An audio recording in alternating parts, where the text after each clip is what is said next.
السلام عليكم جماعة، شلونكم؟ إن شاء الله بخير. آه، أدري إن هالأسبوع صارت وايد أشياء لازم نتحكى عنها، خصوصا الشوكيس مال إكس بوكس. بس عندنا بعد ضيف في البرنامج كعادتنا، يعني لا كل حلقة عندنا ضيف للبرنامج. عادة يكون جيم ديفلوبر، بس الشيء ما بقول غريب، بس الشيء العجيب عن هالموضوع ان الجست مالنا اليوم مو بديفلوبر، بس he's a graphic designer and a storyteller. ف هاي شيء انا قاعد اشوف. ما ادري، انتم خبروني، هل تشوفون ان نقابل شخصيات مو بس الجيم ديفلوبرز، بس يكونون هل ستوري تيلرز او كتاب او illustrators artists؟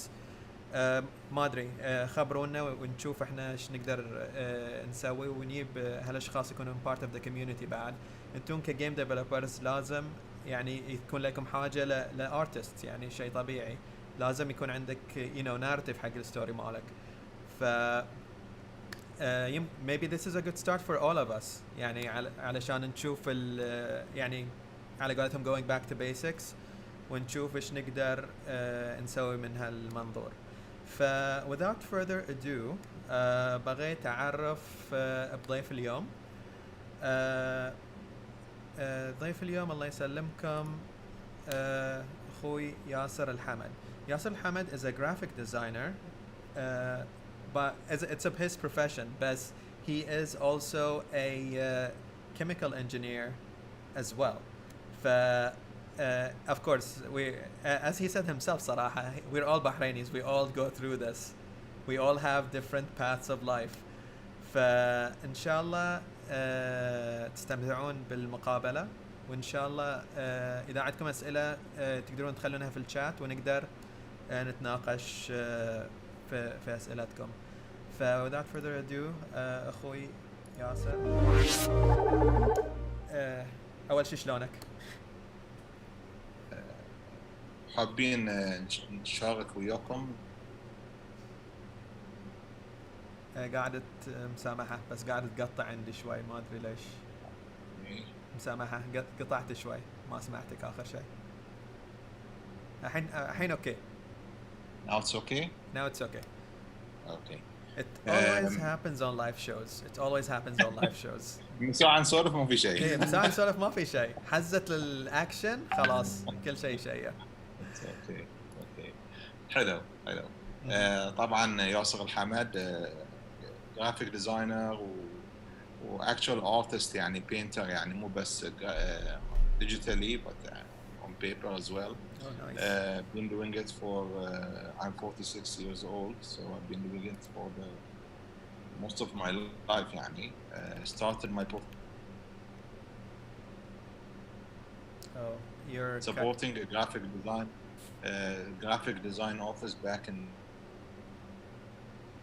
You're cutting off again, Yasser. You lost me again? I lost you again in the middle. Yeah. Know what to do. My internet, my fiber is working. Seems like it's working. No, everything should be fine. يعني for a moment تصير okay، بس بعدين يشير. I think it's working now fine. يعني it looks fine to me. Okay. جميل. تمام. So basically, I'm more into like you've said, I'm more into storytelling. I'm more into design. When it comes, apart from logos and publications, I've been mainly working on publications over the past more than 20 years. Basically, I'm working on InDesign, Photoshop, Illustrator, the basic Adobe software. And I've been developing stories for children. طبعا developing them, illustrating them. I work with writers like Ibrahim Sanad. I've been working on. I worked on Anas magazine that was for the RCO, اللي هو الملكية الخيرية. I don't remember what other project I worked on that were mainly focused on children. Worked on other publications that interestingly I could do well because I'm an engineer. I've worked on publications for safety. You can find that. Yes, you did definitely send me your portfolio, and I saw that, which is interesting to look at from an engineer's perspective. Yes, because I've worked on site for 7 years, so that's 7 years of experience on site. It's different when you're there, you know. You that helps you understand when Yeah, I'm getting a be lot able to understand. انا رحت فان ودوني المطار المكان بقعدي اللي هو تشوفه وانت بس بالباصه يفتروا فيني على اساس انها اشوف هني هاي تصير هني ذي المشكله وهني تصير ذي المشكله. So basically I've done for Bahrain Airport Services, for the petrochemical GPIC, for the a company working with the Babco development project. They also needed instructional booklets. These are good. Illustration is good in the sense that most of the people that are working on site maybe are not well educated, بالذات اللي هم العمال الأجانب. So they want to show them the dangers more vividly and exactly what are the consequences and exactly what they have to do. So it helps them a lot. Also يعني في experience ثاني يعني او في feedback ثاني feedback جدا عجبني كان it was from somebody who was professional working on the air side and the good lady she told me that when she first came into مثلا the airport company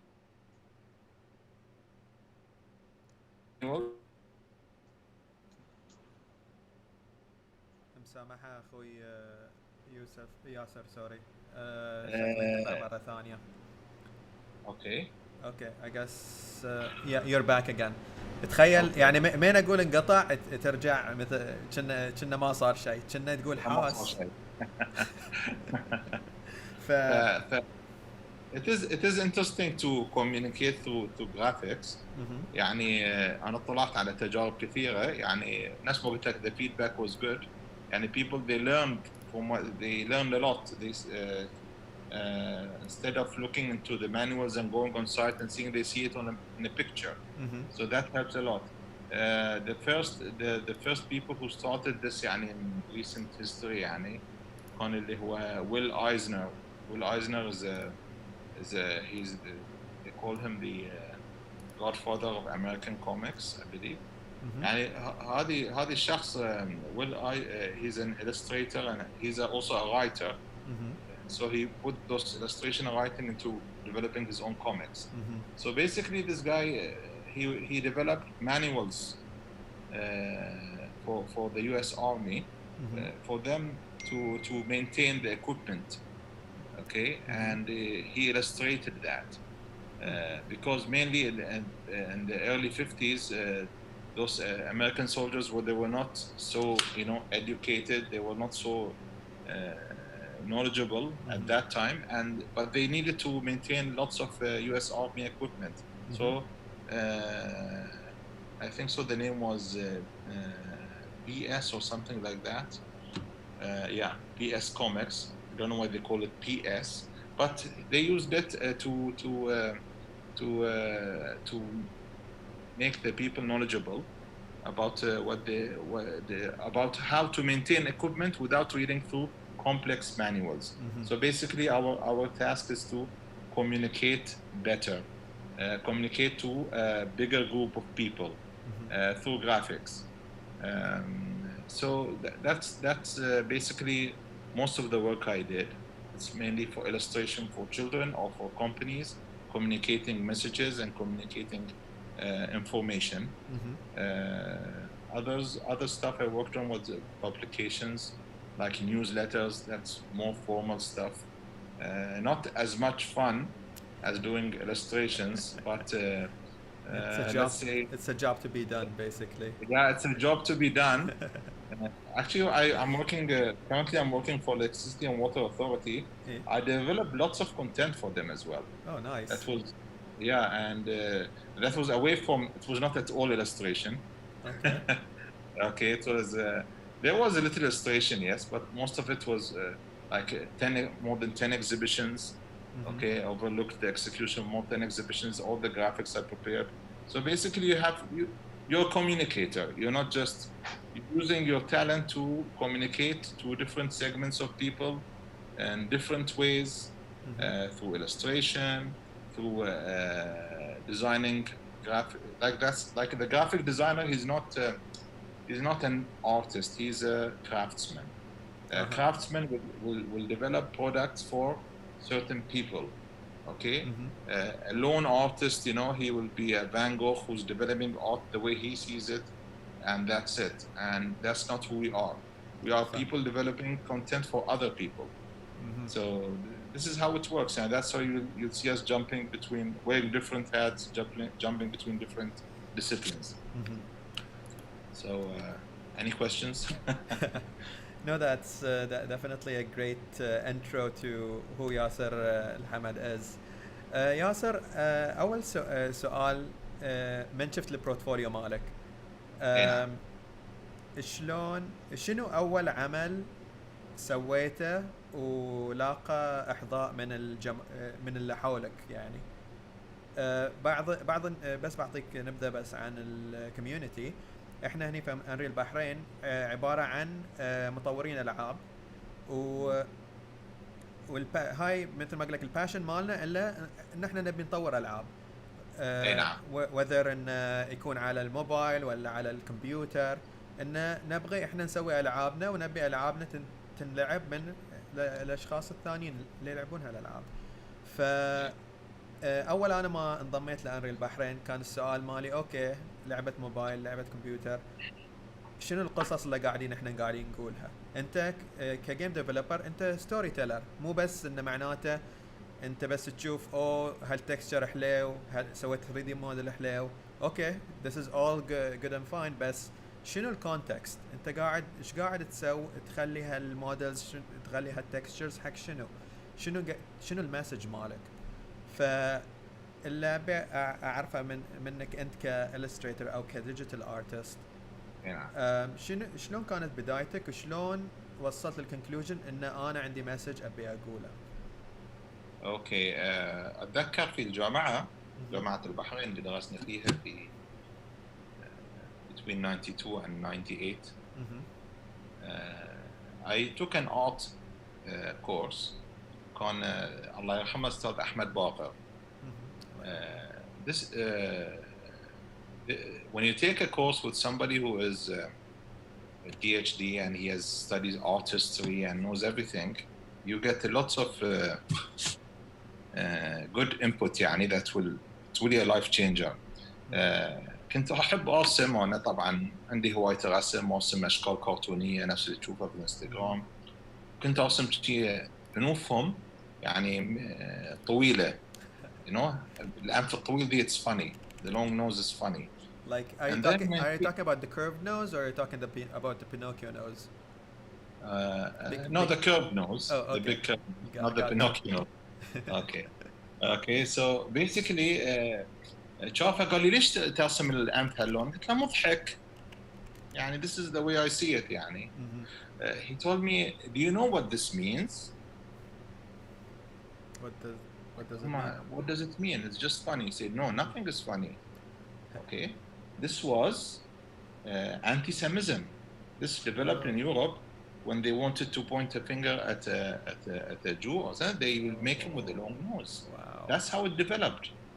It did not come from, did not come out of the blue. Yeah. Everything you see, this is why I'm starting with this story, because I'm telling you that everything you see, every superhero you see, every color, every message you see has a background story. It did not come out of the blue. So if we're gonna start an industry, you can hear me? Yeah, I can hear you very well. Yep. Okay. if you're going to start an industry مثلا, and this industry you want to have a strong base مثلا, you will need the technical end, you need the developers, you'll need the people who know how to on the softwares and all the technical, and you need the conceptual end. Like you said, drawing, the talent is part of the story, but not the whole story. The whole story is where did it come from? What does it mean? If you want to sell something to the world, يعني, it has to have a strong concept. They should feel this was done by somebody from the Bahrain or the Gulf or the Middle East that has that touch, that cultural touch, or it has that cultural beauty. If it doesn't have that, if it looks more like a manga or more of an American comic, I don't know how. You're not going anywhere, basically, and you're gonna end up somewhere where it's just closed, because there's a good analogy for that.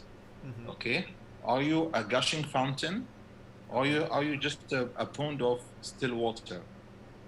You should be a gushing fountain. You should be continuously having that strong flow, and you don't get that if you don't have a strong base, if you don't have a good background story.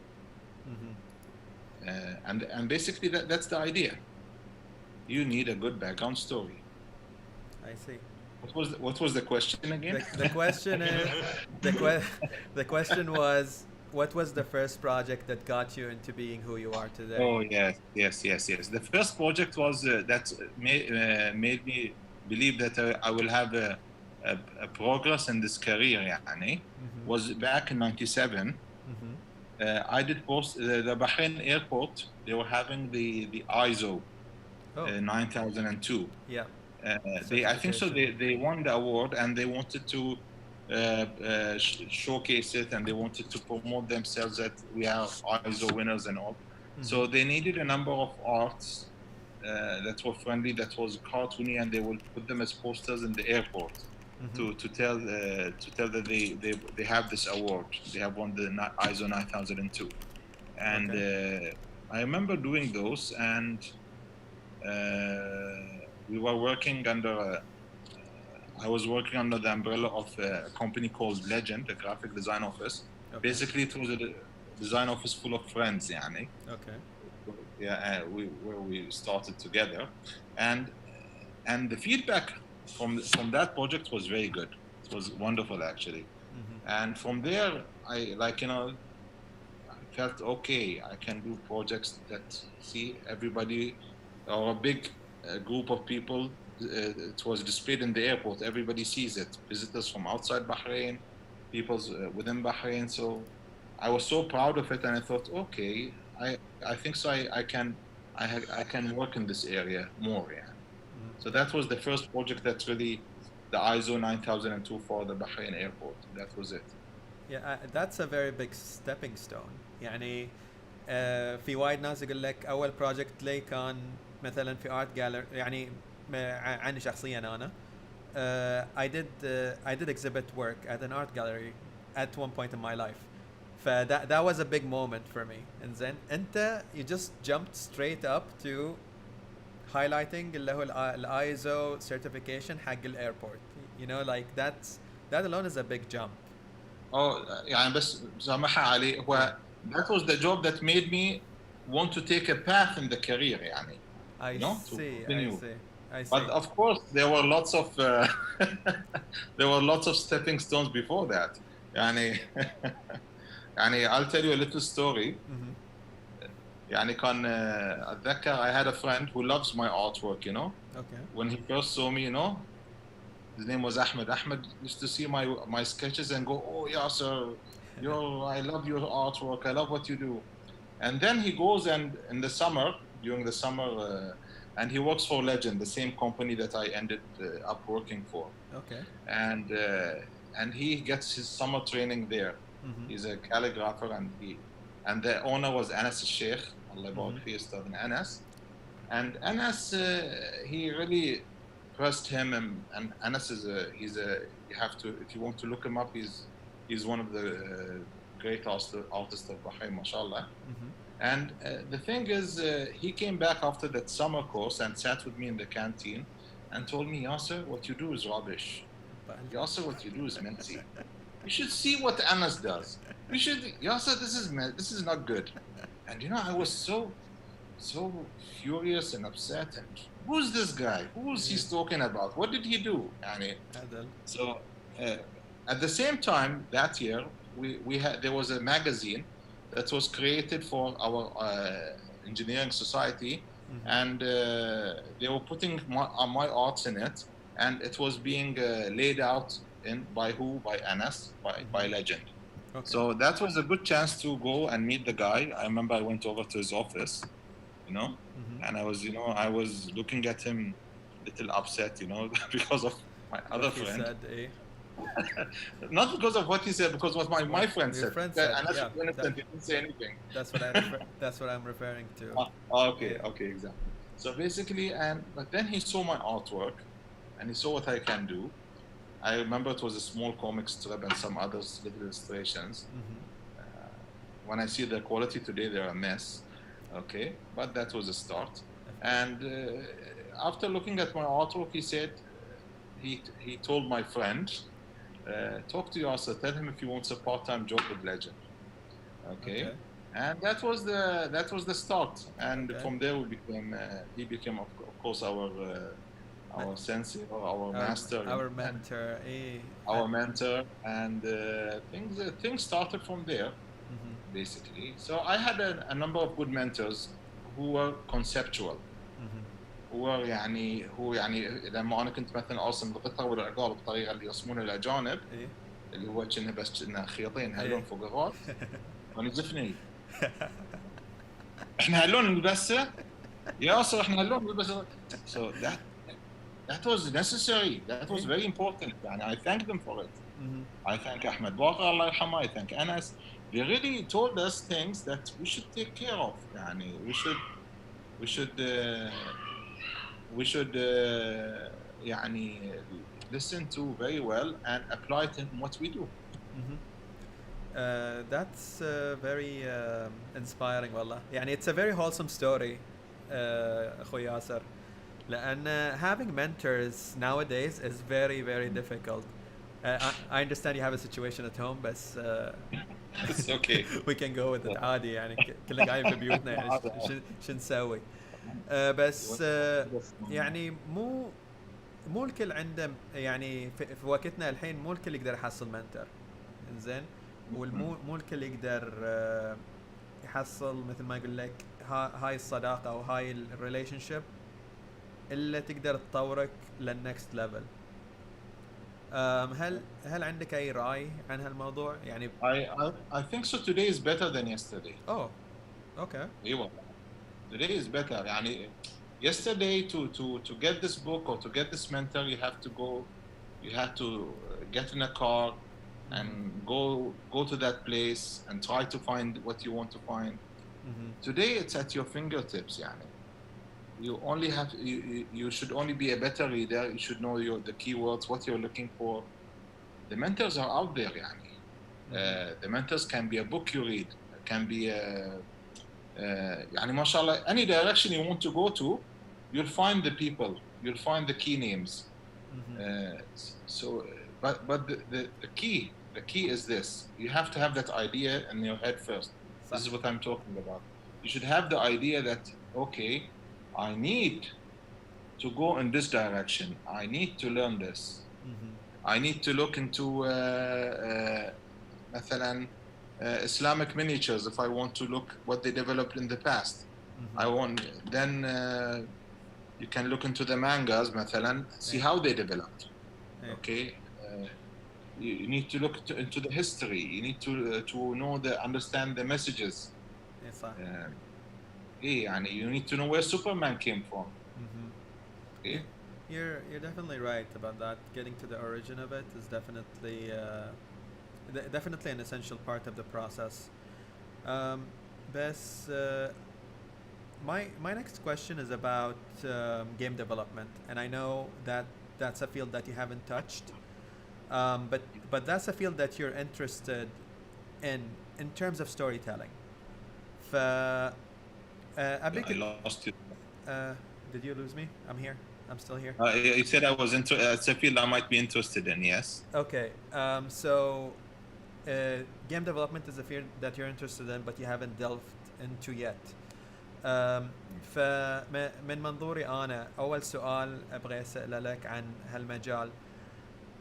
إذا Oh, I'm sorry. I don't know why it's happening right now. That's the last question. إيه. The question was, or I haven't actually finished the question. I'm just like, I see it cut off and I stop. My last, my question to you is, as an interested person in game development and as an illustrator and a storyteller,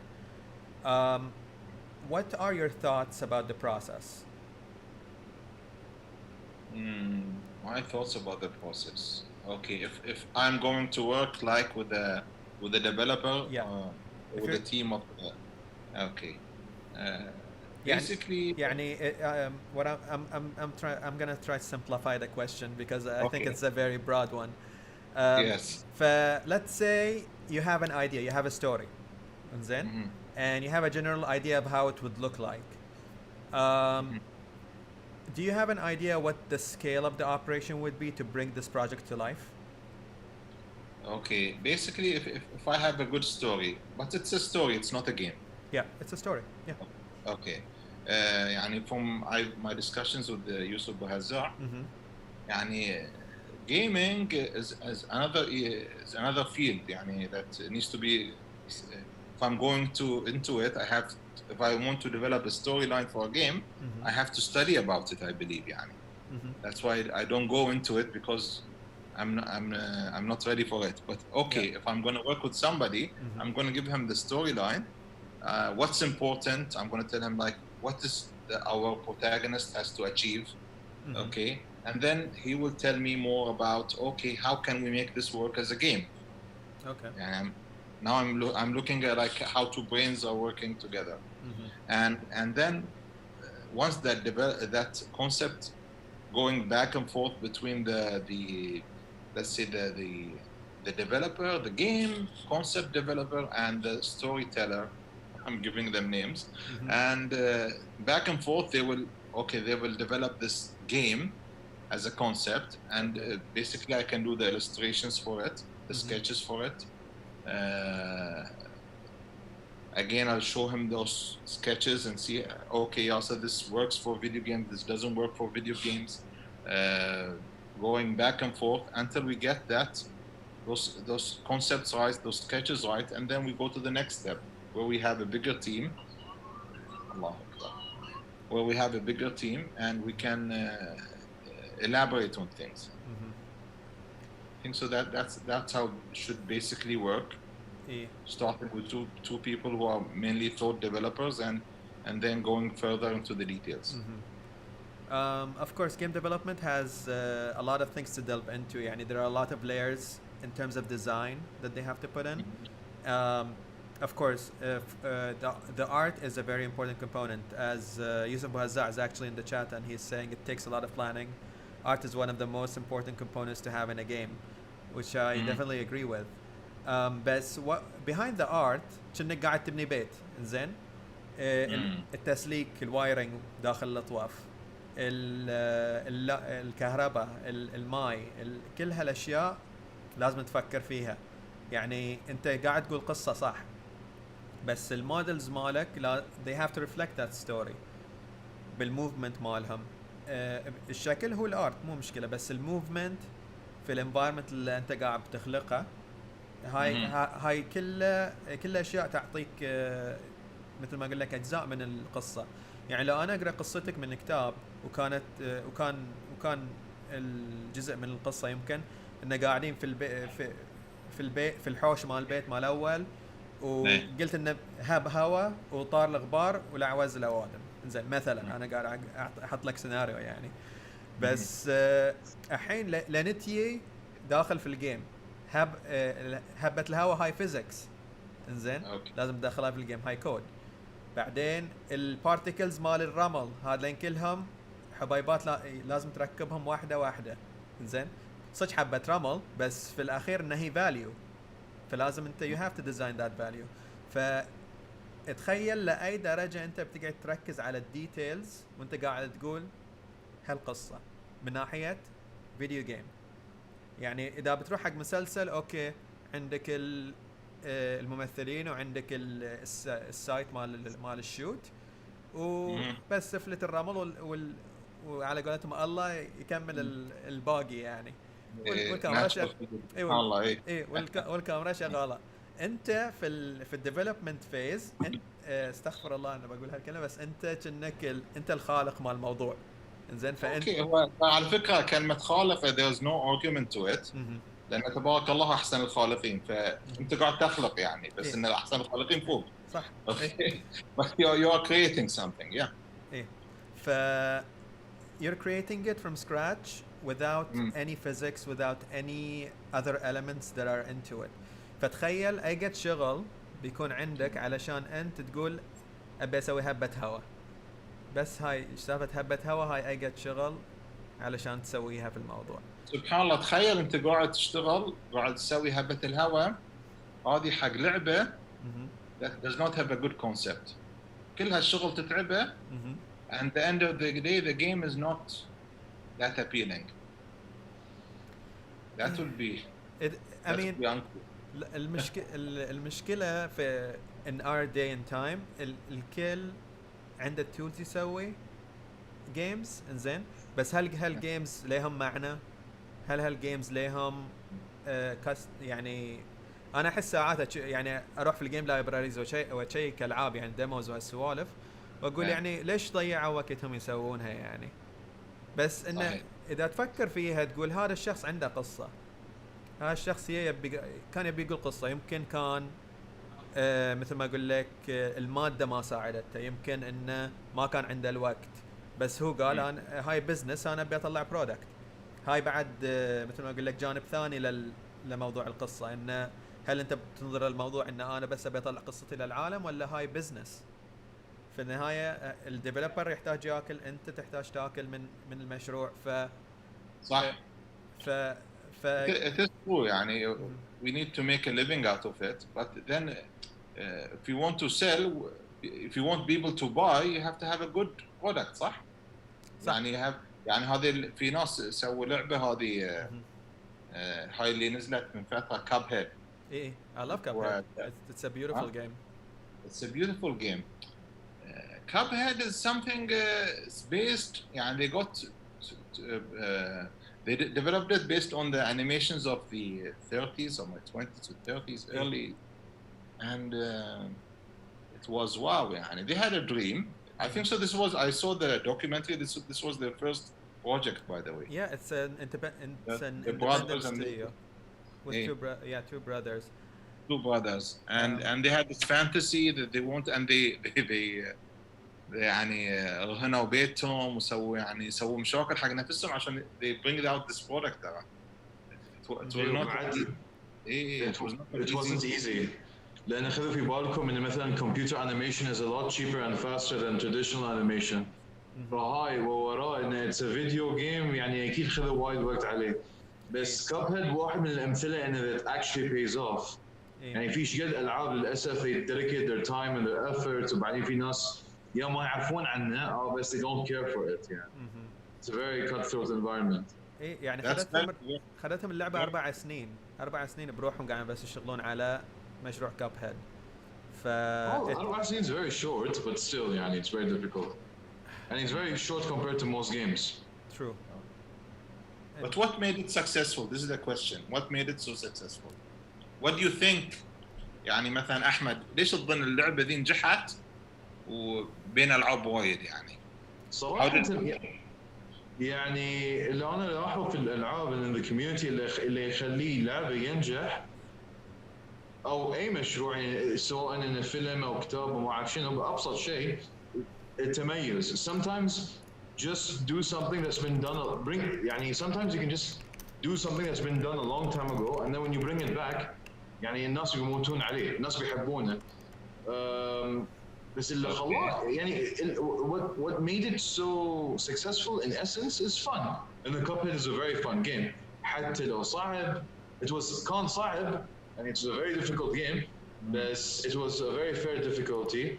Very simple story, very simple gameplay and أي واحد يقدر يدش Yeah, they فيه. had fun doing it صراحة. Characters, they really had fun doing it. It was a very fun game. It's a very fun game.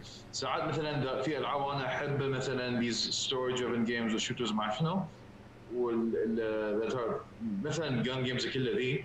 It's not for everybody. حتى لو ينجحون it's not for everybody. بس Cuphead يعني the theme is very universal. كل واحد يقدر يدش فيه. At some point in their lives everybody loves cartoons. لأن خلى كل واحد يدش فيه. جميل. لا keep in mind ان كاب هيد الستايل مالها نفس ما قلت مال 20s و 30s. في ذاك الوقت ما كان في شيء نفس كاب هيد. انزين وكل من قاعد يطالع يقول اوكي يعني يوم شافوا الاناونسمنت مالها قال اوه رجع لنا ذكريات مال شنو. We have to play this. At least we have to try it. And the nostalgia factor. The nostalgic factor played a very big part, I would say. But they made a good game. It's not only nostalgia that played a factor. يعني they had a nice system. It was a platformer.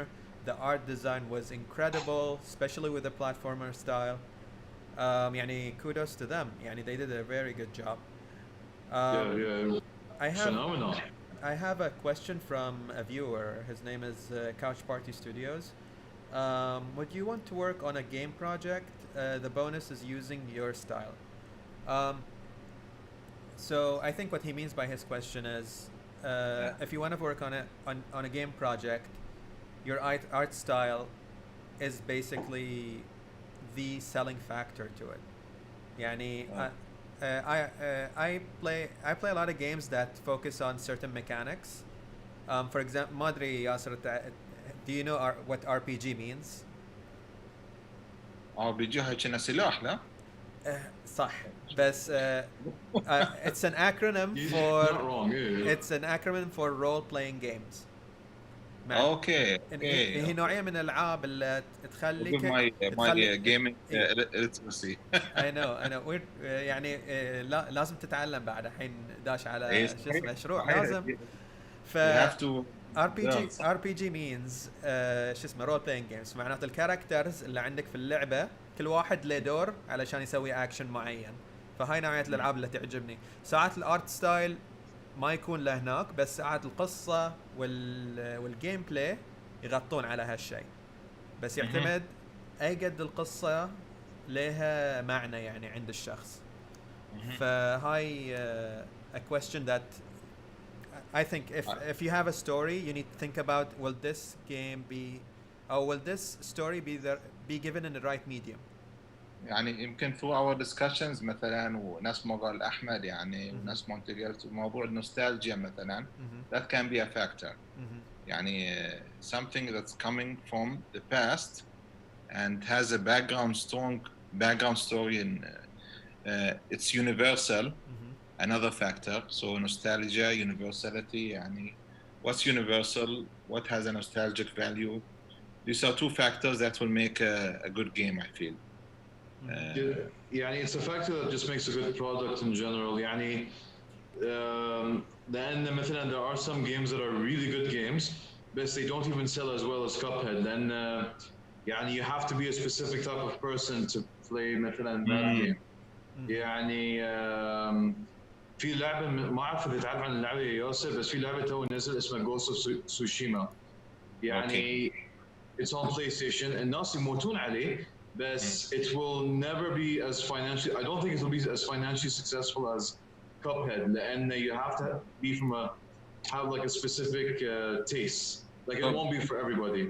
So in marketing terms, it's made for a certain segment. It's what's it called? It's a demographic-based product. Yeah. Okay.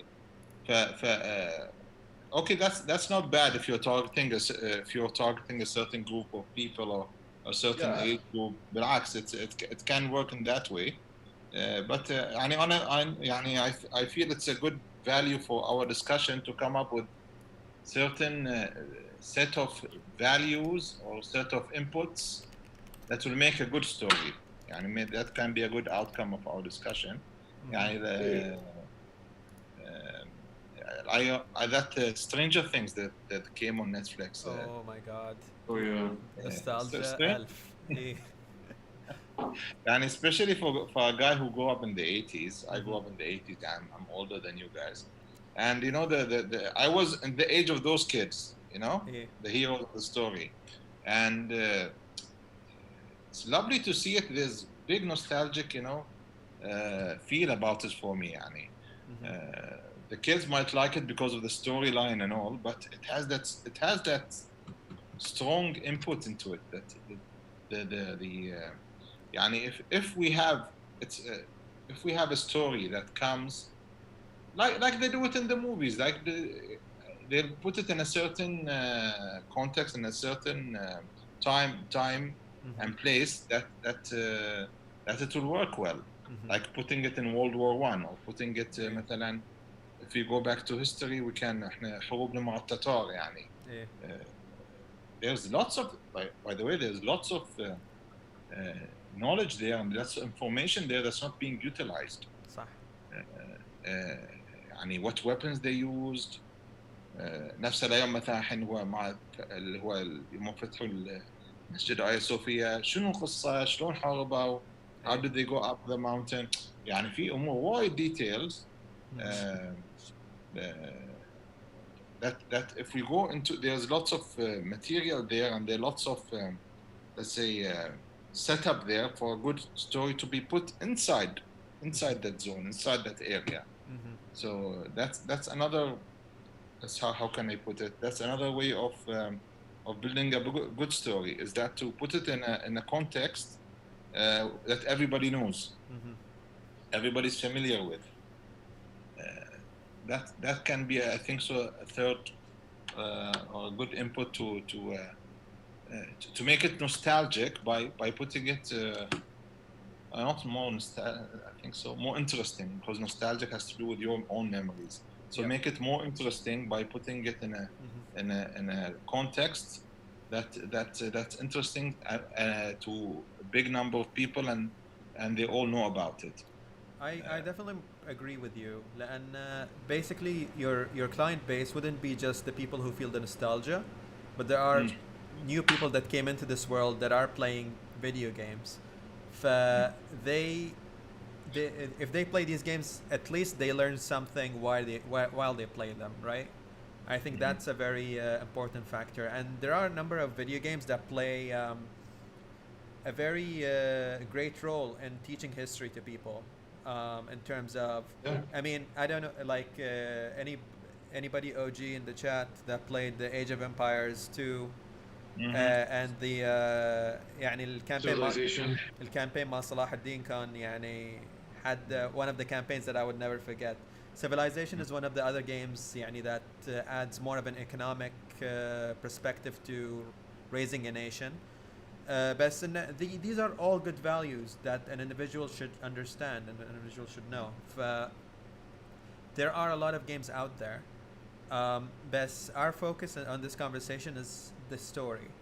Then, مثلا, my main question is, okay, I would say this is my last question before I basically wrap this discussion up. بس أخوي ياسر، انت تشوف الشخص العربي او المطور العربي لازم يسوي العاب عربيه او لازم يقول قصص عربيه او يقول اي قصص يشوفها في العالم؟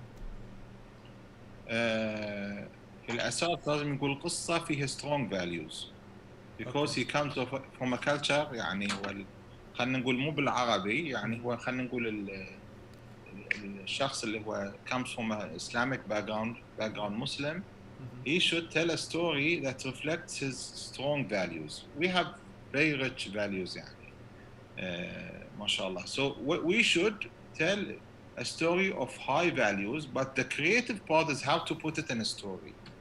It shouldn't be about يعني many of the games today are based on like, you know, they will they're seducing in a way that they will put you through in the direction of they're attractive because you're killing people or you're running people down by your car, you know. Okay. Yeah. And I've seen my kids play that, and I've seen it. يعني wow, يعني what is this? يعني I'm killing people. So should my objective is to kill as much people as I could, or should it be as I should save as much people as I could? There's a big difference there. Yes, I can definitely So concur with my that. direction is of course of course from my culture it will be better يعني Arabic in the background, easier for me because I come from this area. Okay. But the number one is not it's not with the country you're staying in, it's your values. Your values are the thing that will make your story good. So that's another addition. Okay, the context, the values, the context, the nostalgia, and what was number 4?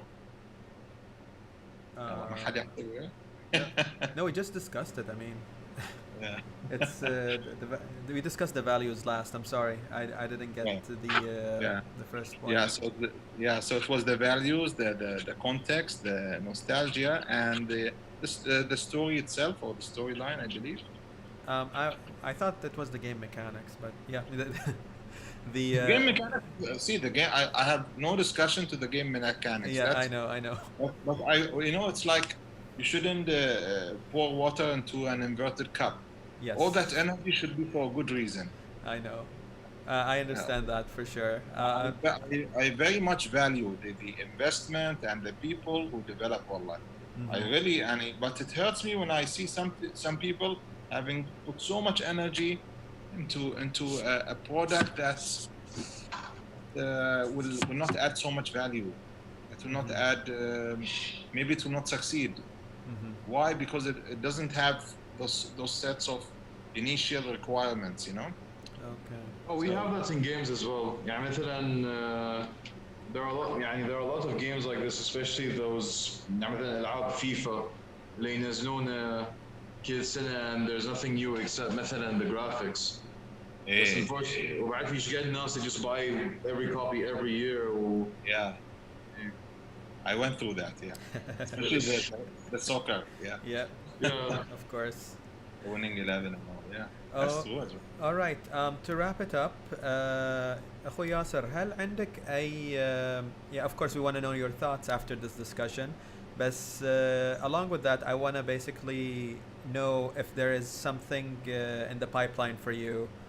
I'm not saying in terms of gaming, but I'm saying in terms of your passion or your art. Is there something coming up to the pipeline that you want people to check out in the future? Well, I'm doing mainly. I'm going to work on a new storybook I have. I haven't got the script yet. I want to work more on animations. I have some traditional stories to tell. Mainly, there are the project that I'm going to work on with other writers, professional writers, and they're the self-development project. Mainly, I'm focusing on the كلنا عارف كتاب كليلة ودمنة. Okay. By the way, I advise everybody, there's on YouTube سرديات, and سرديات they have put the whole audiobook يعني. They put their audiobooks and they have on كليلة ودمنة. And I advise you, Ali, and I advise you, Ahmed, to go and look through it, listen to it. Wow, it's it's so rich in values and so rich in content. يعني you said, wow, was this written 14 centuries ago? And it's so sound. And it's really cool. I felt it cool. Yeah. You still can relate to it today, basically. You still can relate to it today. It's exactly, you can still relate to it today. That is very, very, very true. And has lots, and that can be a good resource, by the way, for the gaming industry. And I was thinking of developing things as animations, developing stories, short stories as animations from that audiobook. That's my personal project, inshallah. Inshallah. Sure. Any last words, Ahmed, to our guest? I mean, we definitely hope to see you more as well. Like, do feel welcome to come and visit us anytime. Allah يبارك فيك. I'm going through your Instagram just to show the audience what kind of art you do. I really love this one. حدد يعني um, I would say newspaper cartoonists are definitely one of my favorites. يعني عندي كم كتاب حق عبد الله المحرقي هني. I think that that's the most impactful form of art that I've encountered growing up. يعني until I got to video games. But before that, it was definitely newspaper art, and and this is basically يعني such a nostalgic thing to look at. يعني yeah, I mean like you have يعني it's when I look at your work, you don't have like a specific style. يعني your style kind of you have sort of a spectrum when it comes to style. You have a spectrum when it comes to. I get totally bored, you know. Yeah. But that's the thing يعني ان تشوف مثلا الفنانين الكبار ناس بيكاسو فتشوف يعني فنان عود عندهم ستايل واحد يعني that's their style and there are artists that still focus on that spectrum but for people of this day and age it's always good to يعني play around and see what's out there لا لأن I guess maybe do you think it's the digital medium because you can erase and put whatever so it's not a cost per se? Well, is it because I think so? It's more organic than that. It's more it's your nature because if you see, I will be doing digital stuff and then I would leave my iPad and I go and work with my watercolors, and work with my pencils. So basically, I don't know. It's I think it's the nature of the person, yani. I feel like working on just one style and dedicating yourself to it is like the end. I see. I don't know how that sounds, but it will be an end to an artist, It should be just jumping from one flower to the next, There's so much so much beautiful brushes out there like in Procreate, I'm always on the digital market looking for new brushes. So you should try everything. You should and naturally, again as a craftsman, you should have that ability. Because you'll be doing different content for different customers who have different color schemes and different styles and different approach. So you have, I don't know, I'm made for this. Well, I'm glad يعني to have met you recently صراحة ياسر. ما سعد الله يبارك فيك. الله يبارك فيك. thank you so much أخوي ياسر. أنت قلت لي إن you'll basically have to get off the call because of prayer time. But you're most welcome to join us afterwards for our news and highlights segment. In that segment we'll basically discuss the game industry news and what's happening. And it's good to basically see somebody else's insight. يعني for me Ahmed, we do this every week. It's always to have somebody else's insight in that segment.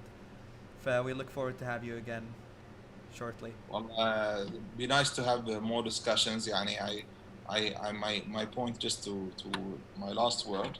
يعني my main objective of one of my objectives of coming online today was to express that thought. The thought that we have mashallah lots of talent and lots of good developers out there here in Bahrain يعني. And we want to see them succeed with good games, with games that have a good story, that has a good value, and it's gonna beat other games from even at international level. That is not impossible. That's very possible. We just need to work hard from the starting point, and that's it. Thank you so much, Yasser. This has been a pleasure, wallah. And we'll see you shortly, inshallah.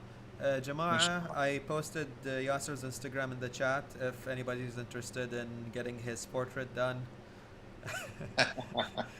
You have someone who could do that, and much more. He definitely does a lot of other things and a lot of big projects. So check him out and give him a thumbs up.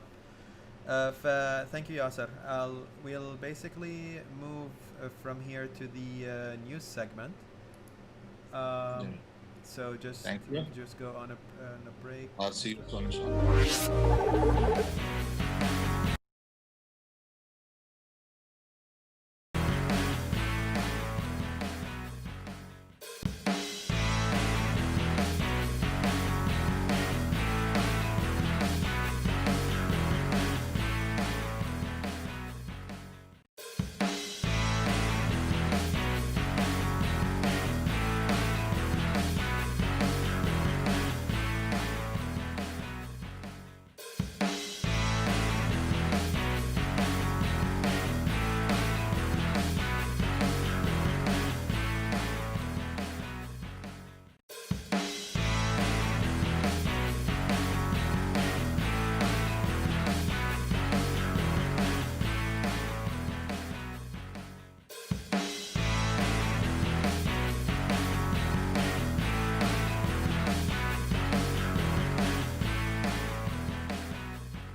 All right, we're back. Sorry for the hiccup over there. So we're gonna start our news and highlights segment for the week. My co-host Ahmed Al Khan is with me here today, and we'll basically get started with streaming news. So live streaming pandemic surges sustained through the second quarter. I mean all of مثل ما تعرفون كلكم يعني situation ويا الستريمينج had basically picked up a lot with the pandemic since everybody's stuck at home. بس حاليا it's getting through the second quarter and the numbers are still on the rise. فهاي شيء اوكي حق live streaming providers بس what does it mean for other service providers such as TV, such as you know, like the usual stuff? ايش رايك احمد؟ يعني صراحة يعني it's kind of obviously good for live streaming as a whole. مثلا the potential for مثلا Twitch. يعني now it really comes to show that مثلا gaming as entertainment rather than gaming as a hobby will also rise, which is going to raise the popularity of esports. بس حتى نظريا Twitch مو بشرط بس يكون حق جيم ستريمينج، يكون مثلا ستريمينج حق اشياء ثانيه. يعني we can talk about other things مثلا يقدر يكون حق الاشياء حق مثلا كرة سلة او كرة قدم او شيء مثله اللون. ف يعني it will I think يعني it's just by theory ان اكيد الناس when everyone had a stay at home order يعني they had more things to do, more hobbies to discover, more platforms to discover. The Twitch obviously became the more popular option because it's free. بس مثلا if you want to watch any other live streaming events مثلا إذا تبي تطالع على Premier League ولا the English League, that costs money. Twitch on the other hand is free, so that obviously appeals to a lot of potential audiences. Now the recognition just went up. But the question is it going to stay up after the pandemic or will it go down because of the pandemic? Are people actually being entertained or are they just doing this out of boredom? It doesn't seem like that, and it went 86. Well, what it says here that Twitch hours jumped 86%. So they're going to do very well financially. Yeah. Okay, other than the ads, بس if I'm just gonna say that because I don't know how much you know about Twitch's payment model. So they do have basically once you make it as an affiliate in their system, you can basically get half of the subscription fee that is charged by a person that subscribes to you. So yeah, so basically if my subscription is $5, Twitch takes 2.5, you take 2.5. But this is just as a viewer?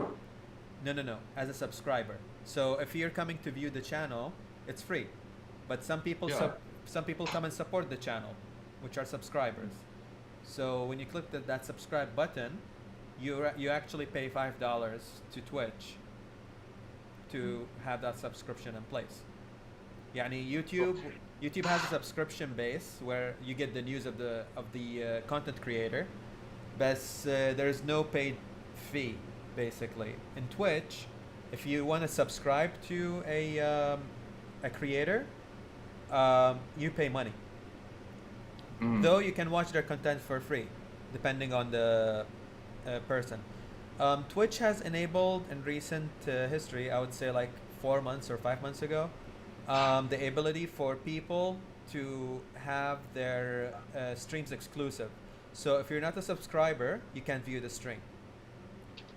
Yeah, and it's still, at the end of the day, it's definitely still cheaper than the regular thing. Like, it's definitely cheaper than مثلا cable TV, which is slowly dying out. Either way, that's I mean, but how long is this? Do you think this model will stay for a very long time? And do you think it might be unfeasible? Keep in mind it's a flexible model. إنزين يعني الحين احنا قاعدين نسوي الستريم مالنا بلاش. إنزين everybody can watch. If you're a person who has a lot of following, إنزين, you can monetize on that. And if you're a person that has a specific large following, يعني I would say Dr. Disrespect, يعني imagine if Dr. Disrespect came back to the platform and says, hey, I'm not gonna stream openly. If you want to watch me, you have to be a subscriber. He can do that. So there is a spectrum of flexibility on what content is available and how layered it is to the audience. So I can see that model even developing further, Tara. It's good. Keep in mind that the streamers that have subscriptions put into their model can tier their subscription. في subscription ب$5, في subscription ب$20, for example. إنزين. And you can put benefits to each type of subscription. مو بس إن تطالع الستريم، إن تقدر تقول أوكي في الإيموتس اللي استخدمهم في الشات مالك يعني can be extra. يعني I can provide you the extra emotes, for example. I can have your name in a specific way. You have access to my Discord channel, for example. You have a discount from my merchandise store. Whatever. يعني you can put benefits to your subscribers in order for them to subscribe. Yeah, I mean, so it's kind of a little bit not so different from مثلا a YouTuber and Patreon then. Yeah, pretty much. Kind of. It is. So they kind of combine both together here, if you think about it. I mean, do remember who owns Twitch. I mean, Amazon definitely owns Twitch. Yeah. So يعني, of course, like Twitch has been around for a long time, like since 2011, 9 years ago. But Amazon, being the company that they are, they're not going to make it just the way it is. I'm pretty sure they do have plans for expansion that they're not telling everybody. I mean, they definitely get a lot of ads income from this. The streamers can decide how much ads they have on their channel, and the more ads they have, the more money they make as well. Yeah, I mean, so that's pretty much just like YouTube. Pretty much. I mean, it's just YouTube, but only live. But I'm pretty sure with this growth, they're gonna do what they can to make sure that growth stays, or multiplies or stays. So I'm pretty sure they're gonna do a little bit of expansion. A little bit of expansions on the way, so they pretty much maybe might give a little bit of benefits to Twitch creators. And they could steal the audience of YouTube. And now, like, I don't know how much you know about YouTube as a whole. That's مثلا creators get stabbed in the back by YouTube a lot, and مثلا they take off ads, or they take away the revenue, or whatever. Basically, they don't compensate the creators very well. Twitch can one day say, hey, we're directly competing against YouTube, and we're going to give you better benefits if you upload your videos exclusively to us. So it could be like the same situation like what Ninja had from like leaving Twitch for Mixer, or hypothetically the method PewDiePie could leave YouTube for Twitch if they treat him better or whatever, like that, whatever. So I'm pretty sure that this growth has made them go notice. So they're gonna like announce something. Like Amazon's a very smart company. They're not a complacent company. Well, let's see how that model develops. يعني I'm sure there's a lot of room for growth. But yeah, they're gonna definitely monetize on it no matter what, and it is a business at the end of the day. So it is what it is. Yeah, obviously. But yeah, the effect on the other parts of the economy, like TV stations, the BBC. I don't know. I don't know how those people handle it. Yeah, those guys won't last very long to begin with. Yeah, and I think radio, like, it's definitely not what it was 10 years ago. Yeah. So, and cable, I don't like. I can't think of anyone who's under 40 and has cable. I mean, so there's that demographic just gone. I mean, like it's a dying industry. So that's the thing. I honestly believe that the reason why Twitch jumped is because a lot of people lost their jobs, so they want to save money. So I'm pretty sure these people had cable to begin with, so they pulled out. So they looked at Twitch and went like, well, it's live streaming, but it's free. So maybe there's like this demographic that really cares about live, like watching things live. So I mean, like, it's free for them as viewers, obviously, not for watching for everything. So yeah, and it really comes to show that, like, if you're not if your product or service isn't a necessity, don't charge incredibly high, because cable companies have been charging very high for the longest time, even before especially before like online streaming became a thing. And Twitch is also a luxury, but they also have this thing where, like, if you're a viewer, you have that option to see certain things for free. Because whenever there's a pandemic happening, the first companies that, like, the first businesses that go down are the luxury ones. Supermarkets will always be around. Healthcare will obviously always be around. So yeah, I get it. Let's move on to the next one. Wells Interactive quietly pulls announcement for FMV game about female streamer abuse. Publisher says Gamer Girl was designed to raise awareness of the toxicity women face online. So I've never looked. I've heard about it throughout the week. I haven't looked through it specifically. Because I don't understand what's going on with it. So let's watch a YouTube video that tell us that. How about it? all right, Yeah. like through your screen. Yeah. Okay.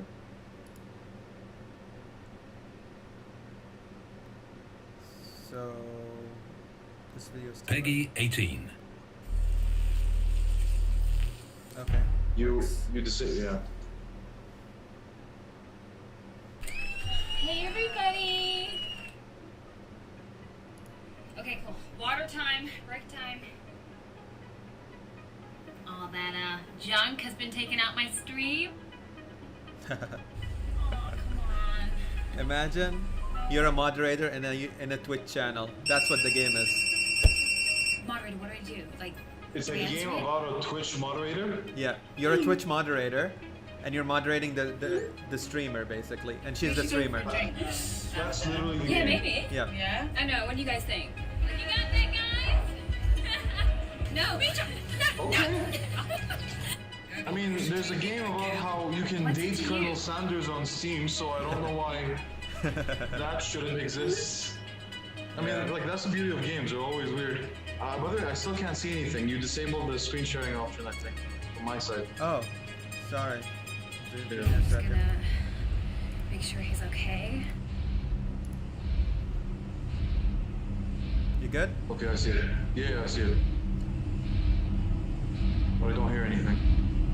Oh, you can't hear anything because I don't have a feed.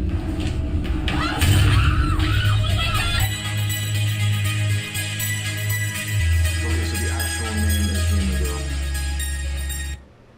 Yeah, I'm sorry about that. I need to figure out how I can get my computer audio onto Zoom. For some reason, it's not happening.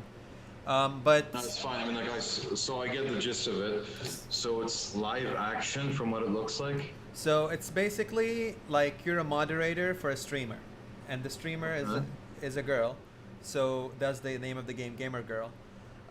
So she puts herself in certain situations where it's like, she asks you what should I do, and you basically decide what she does moving forward. Um, okay, And when you say you mean the player of the game. yeah, as in the moderator, yes. Okay. So it's an interesting take, but they actually pulled out the game. They're not even releasing it anymore. I can think of a couple of reasons. I mean, I understand why they would do that, because they are definitely addressing a lot of real life situations when it comes to predatory activities, like people who watch girl streamers and they're like, they'll hit on them, they'll like, they'll have stalkers, all that stuff. So But I don't. But that was never. But that was never a problem. A problem for game developers. I mean, like, you always hear these stories of like, oh, this game shouldn't be released because it promotes insert thing here. yeah, And they just do it anyway because they're like, okay, like this thing will happen whether or not this game gets published. yeah. You know. But I mean, like, did they in the article did they give out a reason why, or was it just like, oh, they pulled it out? Okay, let's read this. Announced last week, the game puts player in a role of a chat moderator attempting to keep order in the chat stream of Abby Cake 99, the main character. They also offer her advice on how to handle things when she faces threats from anonymous predators. The trailer, an announcement tweet from Wales Interactive prompted complaints from other female streamer and abuse victims. You see?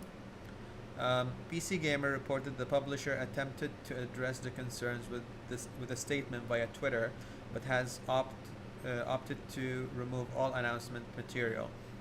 The games section of Wales Interactive Studio is currently inactive. The trailer has been removed from its channel, although Xbox View TV still hosts it, which we just played it on, basically. At the time of writing, and PC Gamer reported even the press kit has been removed from Google Drive. Neither Wales Interactive or developer FMV Future appears to have publicity announced this removal. However, Wales Interactive original statement still stands. Gamer Girl is about the impact user comments and actions have on a streamer's mental health and well-being. The publisher tweeted, "The reason why FMV Future created the game was to raise the issue of the toxic environment which can often appear online behind the anonymity of a username."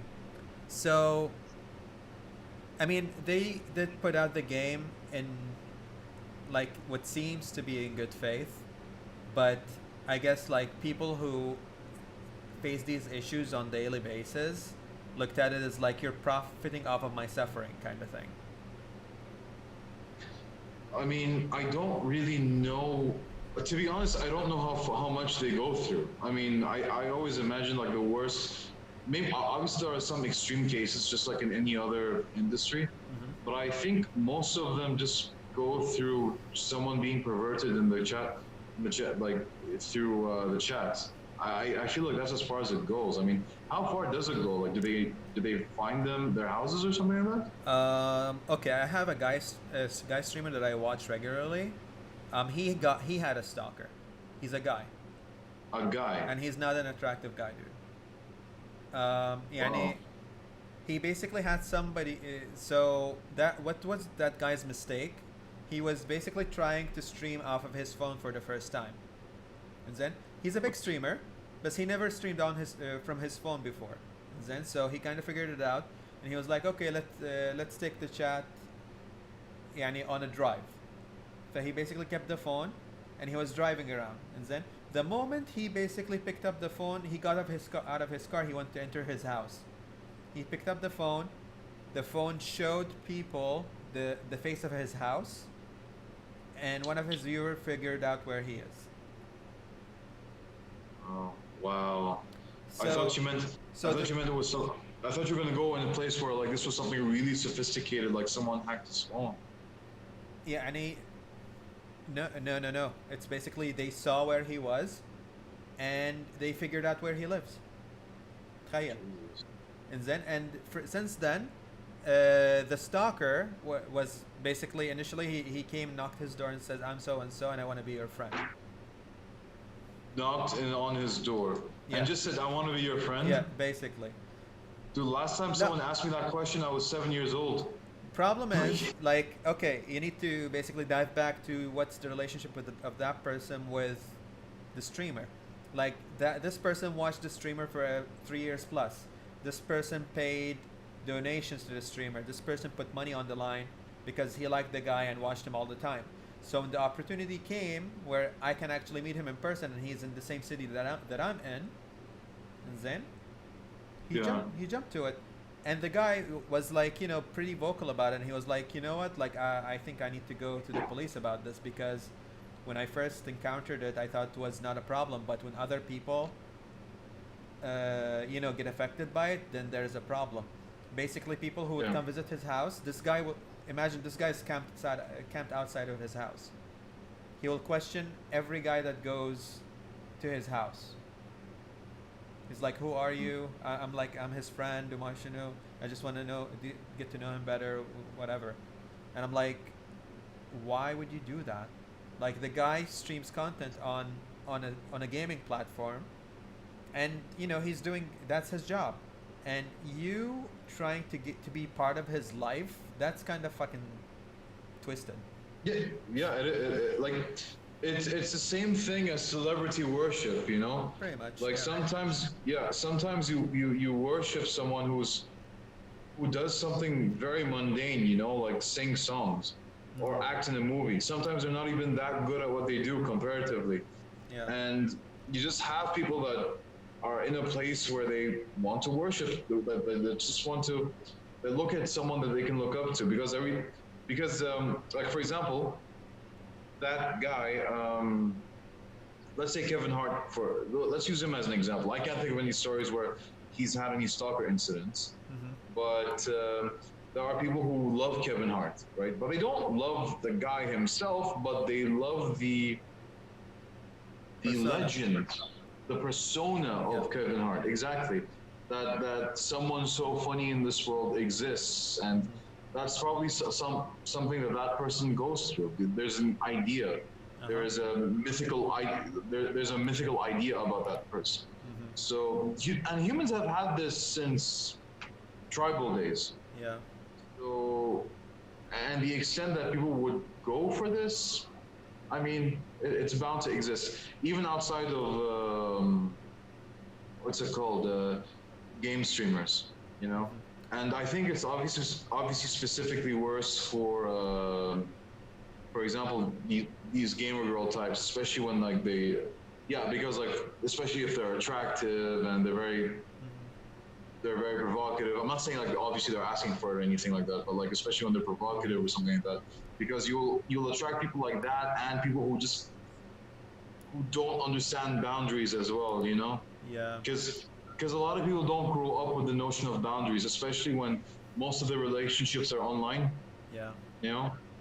So there's that. I mean, if you really want to create awareness for the game, I don't know, maybe because that's like saying Steven Spielberg just wanted to profit off the Holocaust when he made Schindler's List. Like, I mean, sometimes it's just some forms of art are like that. Yeah, but if you really want to make a difference, I mean, I believe that like you can't change people because there will always be people who don't respect boundaries or don't respect the laws or period like that. But I think you should definitely teach people like, oh, if you really want to go to streaming, remember these rules, focus on your safety, follow some steps, you know what I mean? Just like how we leave the house. We don't leave the house with our houses with like our doors wide open. We lock it. Yeah. We keep our garage sealed. We install a security system. there needs to be like someone who can teach these people like that, men or women, like male or female streamers. Like, take care out there. The world's full of unpredictable people. Yeah, you put yourself out there. That's basically expected to happen at some point. Yeah, of course. But let's move on to the next one. No Clip is a crowdfunded video game documentary studio, and they just recently announced that they're shutting down because of the pandemic. I will play the video. I'll play a bit of the video, and then we can discuss the situation with COVID and the creative industry. Because it's like a 12-minute video, so I'm not gonna play the whole thing. Hello YouTube, and welcome to the latest edition of No Clip Update, the show where we let you know what the hell's going on here. A lot's been going on here. You may see the background has changed. Quite a lot of what was at the studio previously is in this room. I'll get to that in a second. But on today's show, we're going to be talking about the status of our Prey and Dishonored documentaries, how we've been filming the Hades series during COVID-19, and then a bunch of just like really big changes that are coming to the channel that we've been teasing on the community tab and on our Patreon. But first of all, let's start with the bad news.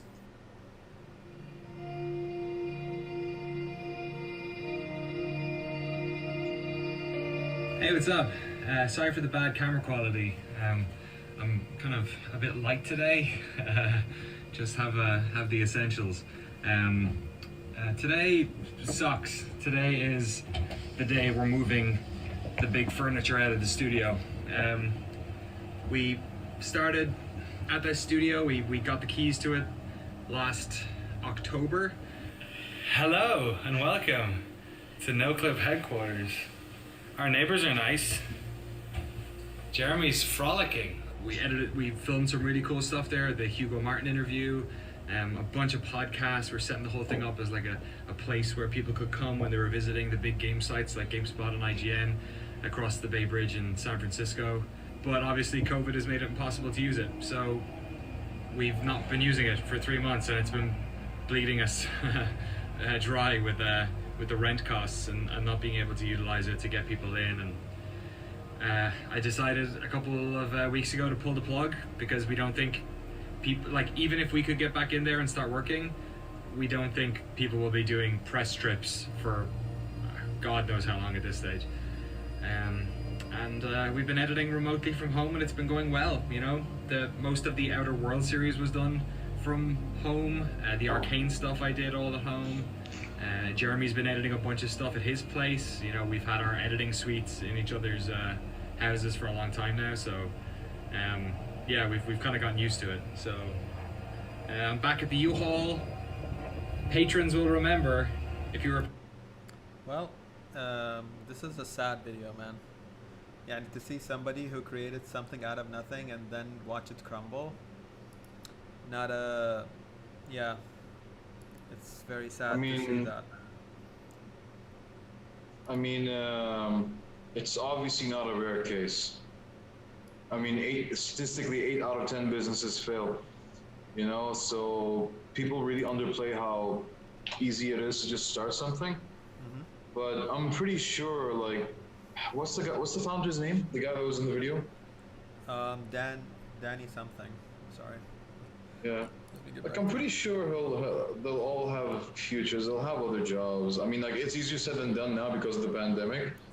But in the long run, like, in the end of the day, they will have other jobs, especially that guy. If he found a company that was, you know, that I assume did have its type of fan beloved level of success, he's gonna find something else. Yeah, basically, like what he did basically is do documentaries around the game productions. So you know, the production will take 4 years, for example. So his company will be basically interviewing the developers, making sure there is sort of an interview at each milestone of the development of a game to make sure that they have it well documented for their own sake, you know, and which is a very essential thing nowadays because people want to see how was this made, you know, if it becomes a big hit. So there's a demand for it, but documentaries are very difficult to make. I know. And like, especially when you consider the man hours and everything. and the extensive, like the real expense comes from the hours, the duration, and the research.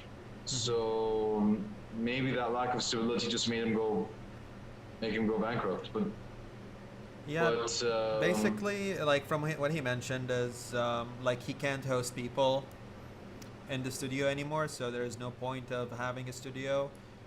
They had it for 3 months, and it basically like they just paid rent for nothing while they operated from home. So they were like, you know what? Let's just close it because there's no income coming out of it. I mean, I see the move, but it's really sad to see. I don't know. Like it's kind of fishy how they went bankrupt if you think about it, because I mean I'm pretty sure they've gained revenue for years, right? Like it before the pandemic. How good? No, they're is the fair. revenue? They fairly just got it at the studio. They got it last October.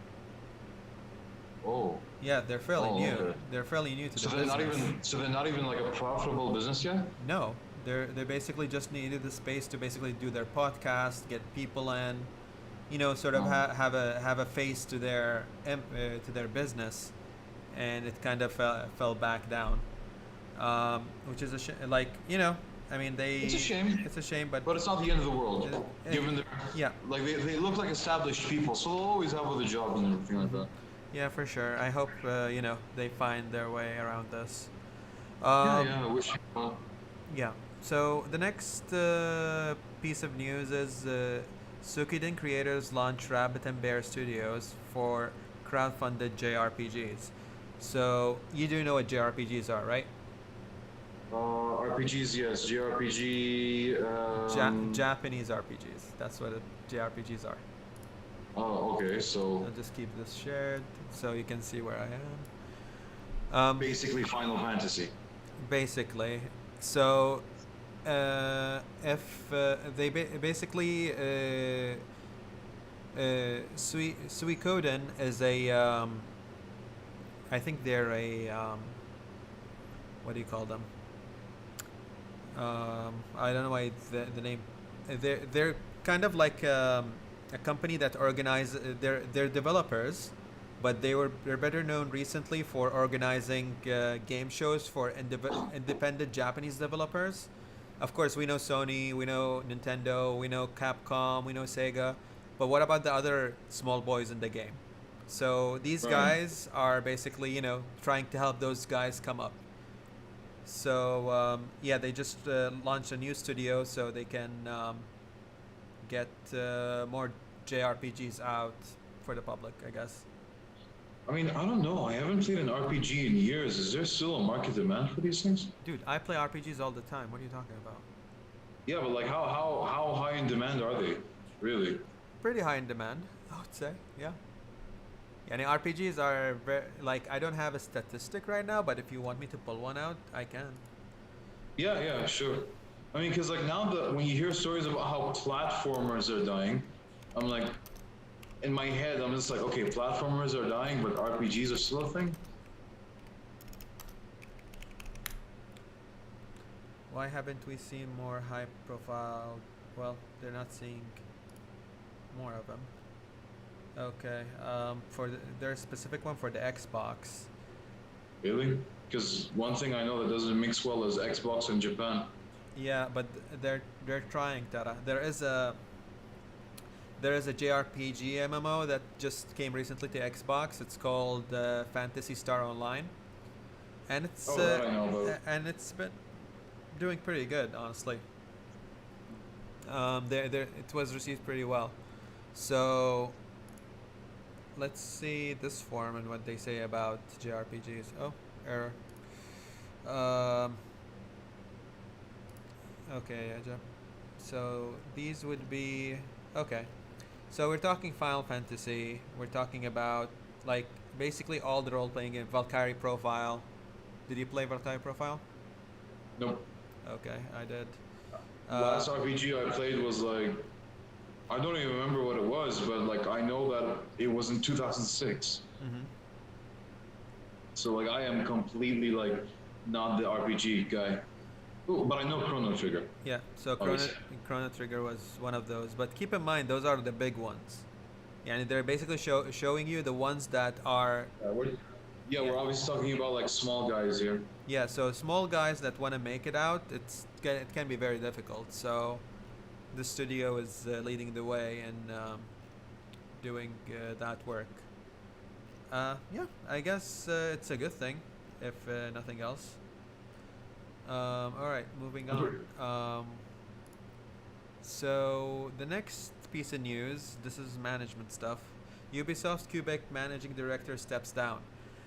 Andre Cosette says her departure is not related to the recent allegations of abuse throughout the company. Okay, being a managing director at Ubisoft and not being abusive is a bit. Quite a stretch. It's quite a stretch. It's fishy. I mean, يعني the point I want to get out of this article is if you're staying, you see shit happening and you're staying silent, that's abuse as well. Okay? It's enablism. It's enablism. And you basically create an environment that made these people get abused. So you are at fault at some way or another. And it doesn't matter for how long she was there. She was actually there for 22 years. And okay, so she definitely knew about it. Yeah, dude. If that's the case, if she's like 2 decades, she at least knows who's doing it. Yeah, pretty much. If she's a managing director, a lot goes through her. And yeah, it's just it's one of those scenarios where it's like, they had to basically what do you call it? Cash their checks and leave. It's like, okay, I don't want to get into more trouble. Just cash it and move on. Yeah, well, you know what she reminds me of? What? Do you watch The Boys? I haven't watched it, to be honest. I would definitely want to go ahead and watch it.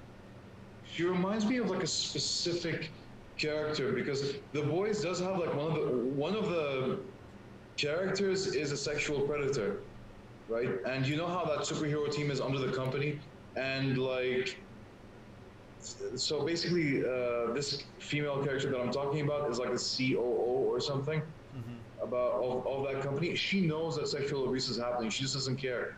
And then like when it gets ousted, like she just makes like a public thing, like she didn't know but she knew. Like, wow. These stories about like whether it's like in companies or in industries or whatever, whenever there's like a big number of sexual abuse allegations or just general abuse, big chance the higher ups know about it. Yeah.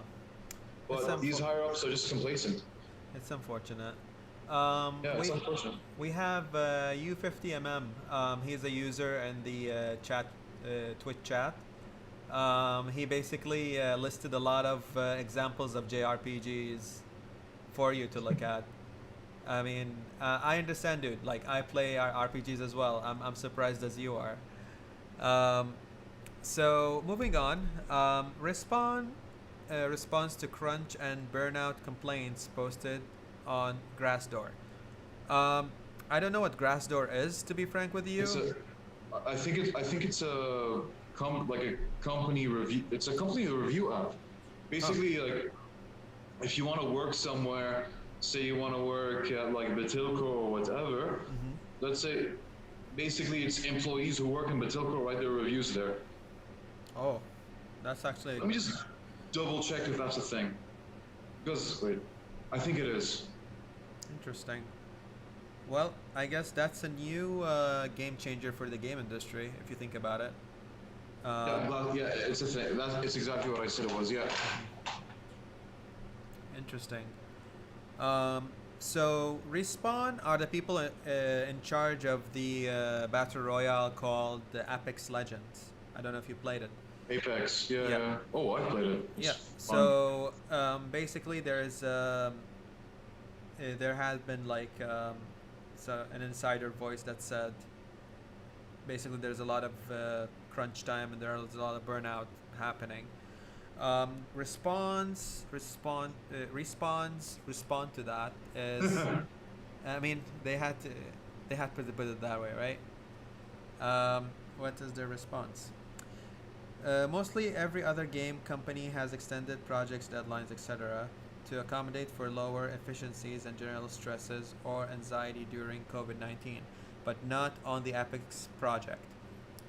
I feel extremely stressed and burned out trying to keep our seasonal releases on the same aggressive timeline as per shelter in place productivity.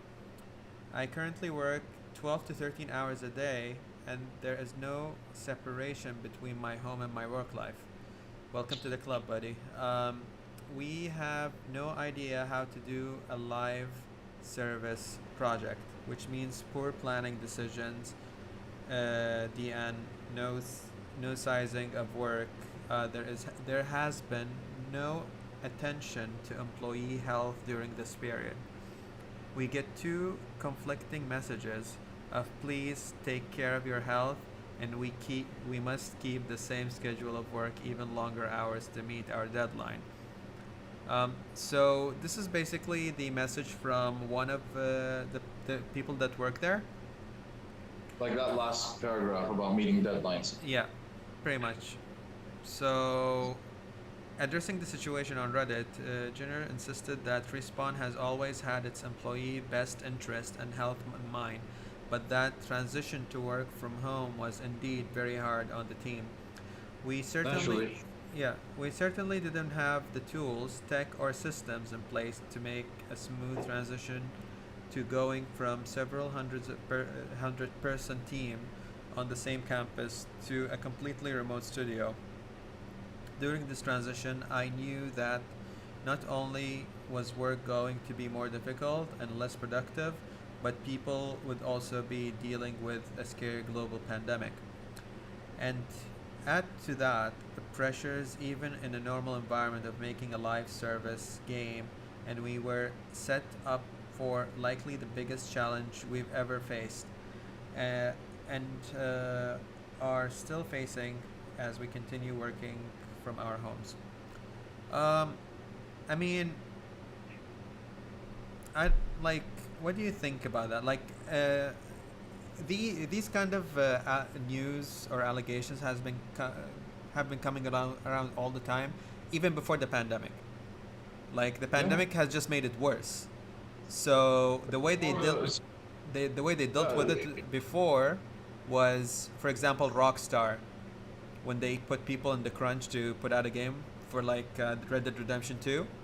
Um, they basically put people in the crunch to finish a game on a very tight timeline, and people only talked about it afterwards. Like it was in their contracts. You can't talk about this in public. Yeah. So I mean, like if the higher ups are literally putting that in their contract, I mean, on one hand, I'll try to play both sides in this. On one hand, this is the industry.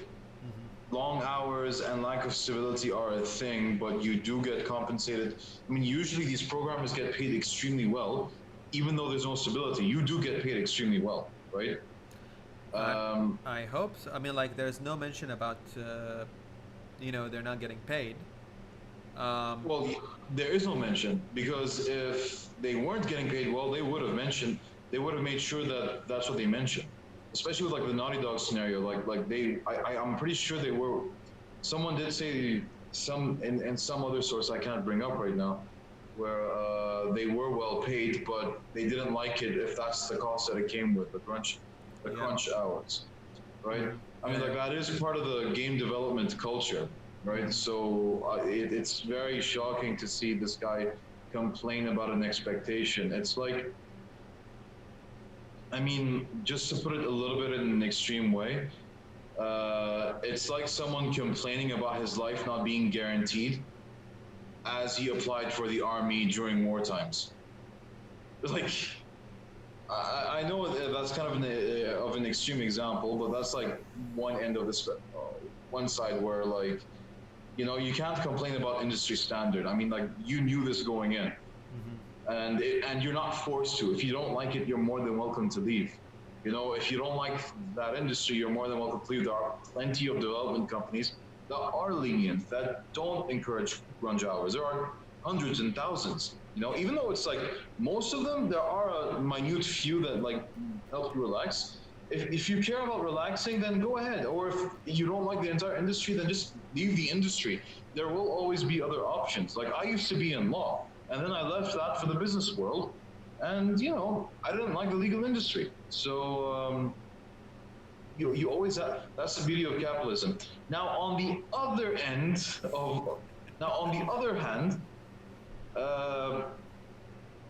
when the higher ups are putting it in the contracts that you shouldn't talk about these things, it makes it look like they know what they're doing is wrong. You know what I mean? Yeah, I get you. Yeah, and these executives are very they can get ruthless when they need to, when they want to be. Like especially in the Western market. I mean, like thankfully you have Nintendo, who are very who really care about their employees, right? Especially with Satoru Iwata, right? When the Wii U didn't sell well, he actually cut the salary in half to make sure that everyone was getting paid. You know, so you have some instances like that, but I'm very well aware that like presidents and leaders of development and publishing companies can be very ruthless when they need to be. Like Blizzard, for example, despite making $1 billion of profit last year, they let go of they voluntarily let go of a huge chunk of Their employees, of their workforce, like it was like they were dead weight. pretty You know? much. Yep. So I don't know. I mean, like I can't stick to a specific side, but I would lean towards the employee side because it can be very dreadful.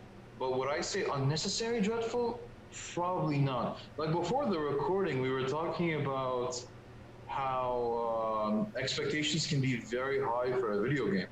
Yep. And that organically puts the pressure to the people who are developing the games, you know, because the best thing about gamers is the worst thing about gamers. They're not complacent, you know. Even though the game is made perfectly, they'll always, like, you know, how I gave you the example of, like, despite the fact that Super Smash Ultimate is an amazing game, there are a lot of people that complain about very, very small things like, why isn't Waluigi in the game? Yep. So they have to deal with that. No matter, like, even if nobody's applying pressure to them, they have to deal with fan pressure. So it's a very pressure. It's organically full of pressure to begin with. You know, so it's a little bit more complicated than. It's not very black and white. That's the point that I'm trying to get to. Yeah. No, I 100% agree with you. Like when I was reading it, I was like, welcome to the club. Like we're all stuck. Yeah, exactly.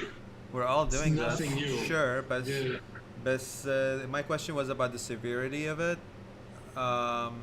Is it really severe? Not really.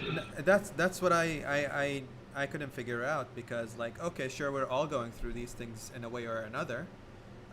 Working 12 to 15 hours a day. A lot of other people are working like that in the health industry, but it's their job to do that. I mean, and it's your job to deliver a live service to your clients as well. So in his defense though, like in his defense, you have like the legal and the healthcare industry which do have long hours and grunge culture, but at least with legal and healthcare, there is job stability. There's no job stability in game development. So we'll give him that, but he still does get paid extremely well. And if he doesn't like it, look, that's the beauty of capitalism. If you don't like your job, you're more than welcome to leave. Yeah, you're definitely right about that. Yeah. I hope that the situation straightens itself.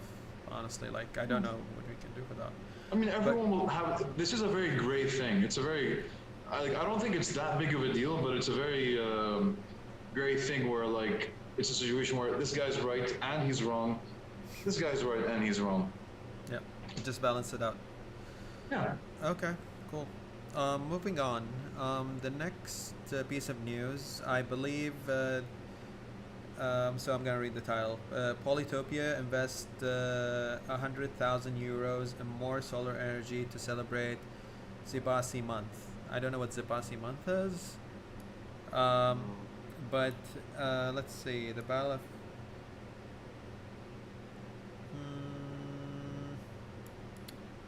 Okay, apparently it's a game developer that decided to invest into solar energy in Kenya, Uganda, Rwanda, and Pakistan.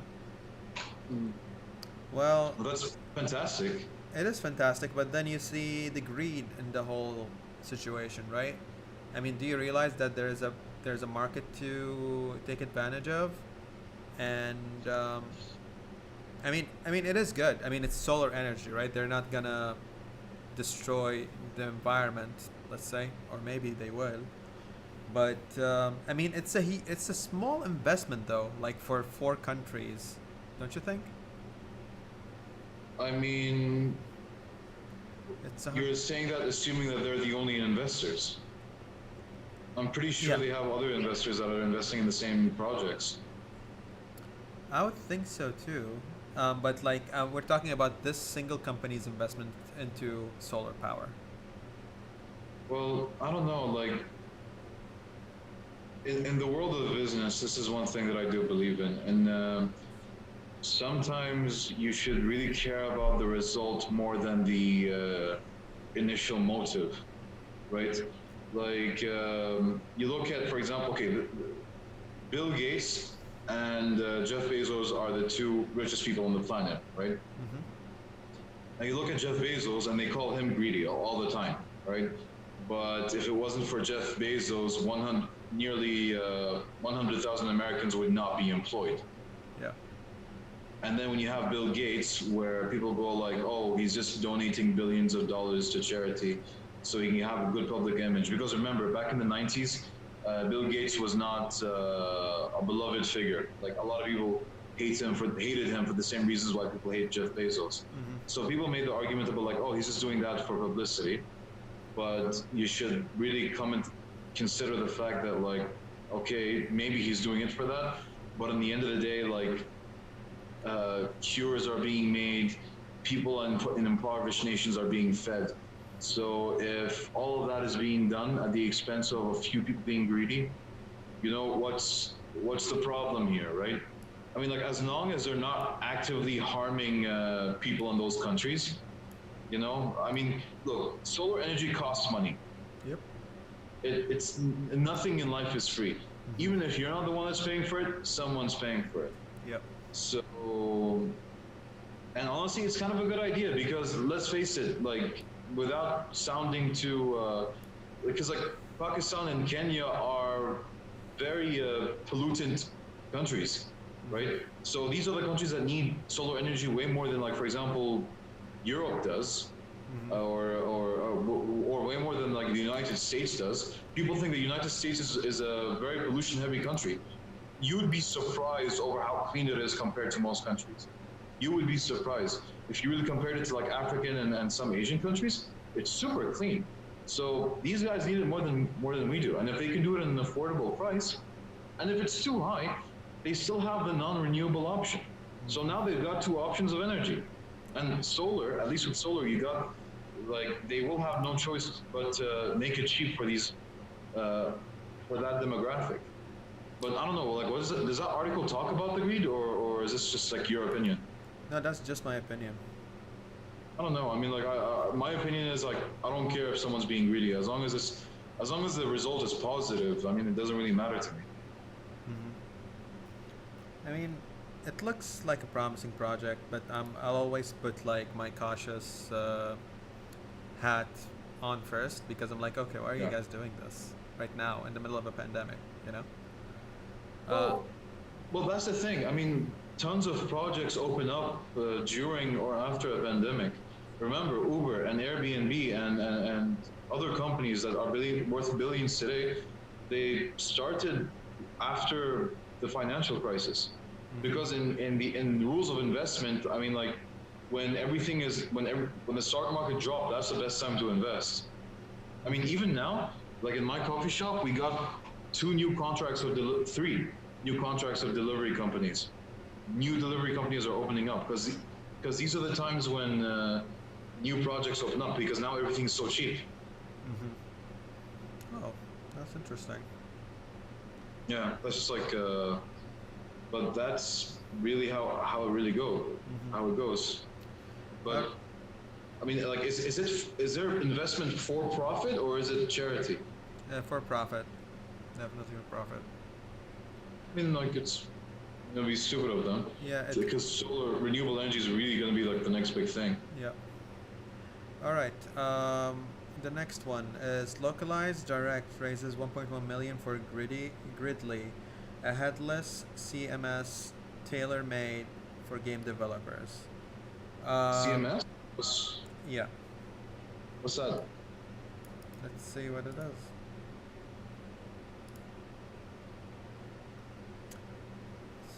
So what is a headless CMS? Backend only content management system. Built from the ground up as a content repository that makes content accessible via RESTful API display. Okay, I guess it's a way to manage your content. Okay. Okay, so the admin interface. Okay, I can see how this can be important. Okay. Customer has an input. And then it goes online. Okay, I kind of got the gist of it. So investing in this now for game developers. Okay. Okay, I think this. So this CMS system works for games like that has interactivity from other parties. So say for example, I play a game and you're watching me, right? I bought the game from X company, okay? And you're a customer, but the game has certain features that basically enables you to put actions inside the game as well. You're not a player, you haven't bought the game, but you're a viewer of me streaming it, right? So while I stream it, you can basically put commands into the game while you watch me, okay? And things will change for me, and I will know that you did it. So it's a sort of a way of streamer interaction moving forward, and they basically enabled this platform for game developers to make it easier for them to make such games. Okay. I mean, would it be practical though? Especially like if you've got like tons of people? I mean, that's the whole point of it. There are a number of games that utilized on that aspect that I've seen, but I think it's more about because streaming is becoming a big thing, right? So game developers are gearing it towards like, okay, we want to have more people engage in it and stream the game, so you have more people interact on the game with them. So I think because streaming is becoming a big thing, this system is becoming a big thing too. Here's hoping. I mean, only time will tell. Yep, pretty much. But I mean, these things are, it's basically something that's pretty straightforward in that sense. Okay, the next one is game development agency Amber merges with Kara Okotor. I don't know who these people are. Yusuf, since you're in the chat, do you know who these people are? Because I don't know if they made something. So they made a game called Toy Blitz. Let's see. What is that? So obviously it's not something that well known. Nope. So I guess. Okay, like that. No, that's like their flagship product. It is a mobile game, and they have 15 full-time employees. Okay. That's pretty small. It is pretty small. Even for mobile games. Yeah. But they apparently managed to hold on until they were like, okay, we're gonna die. So, take us over. I guess that was the scenario. But that's the thing though. I want to see like an example of the game so I can see if there's potential or not. I mean, like they're making it look like this Toilets game is their flagship product, and you can't even find them on Google. That's it's not exactly a good look. Let's see what YouTube has to say about it.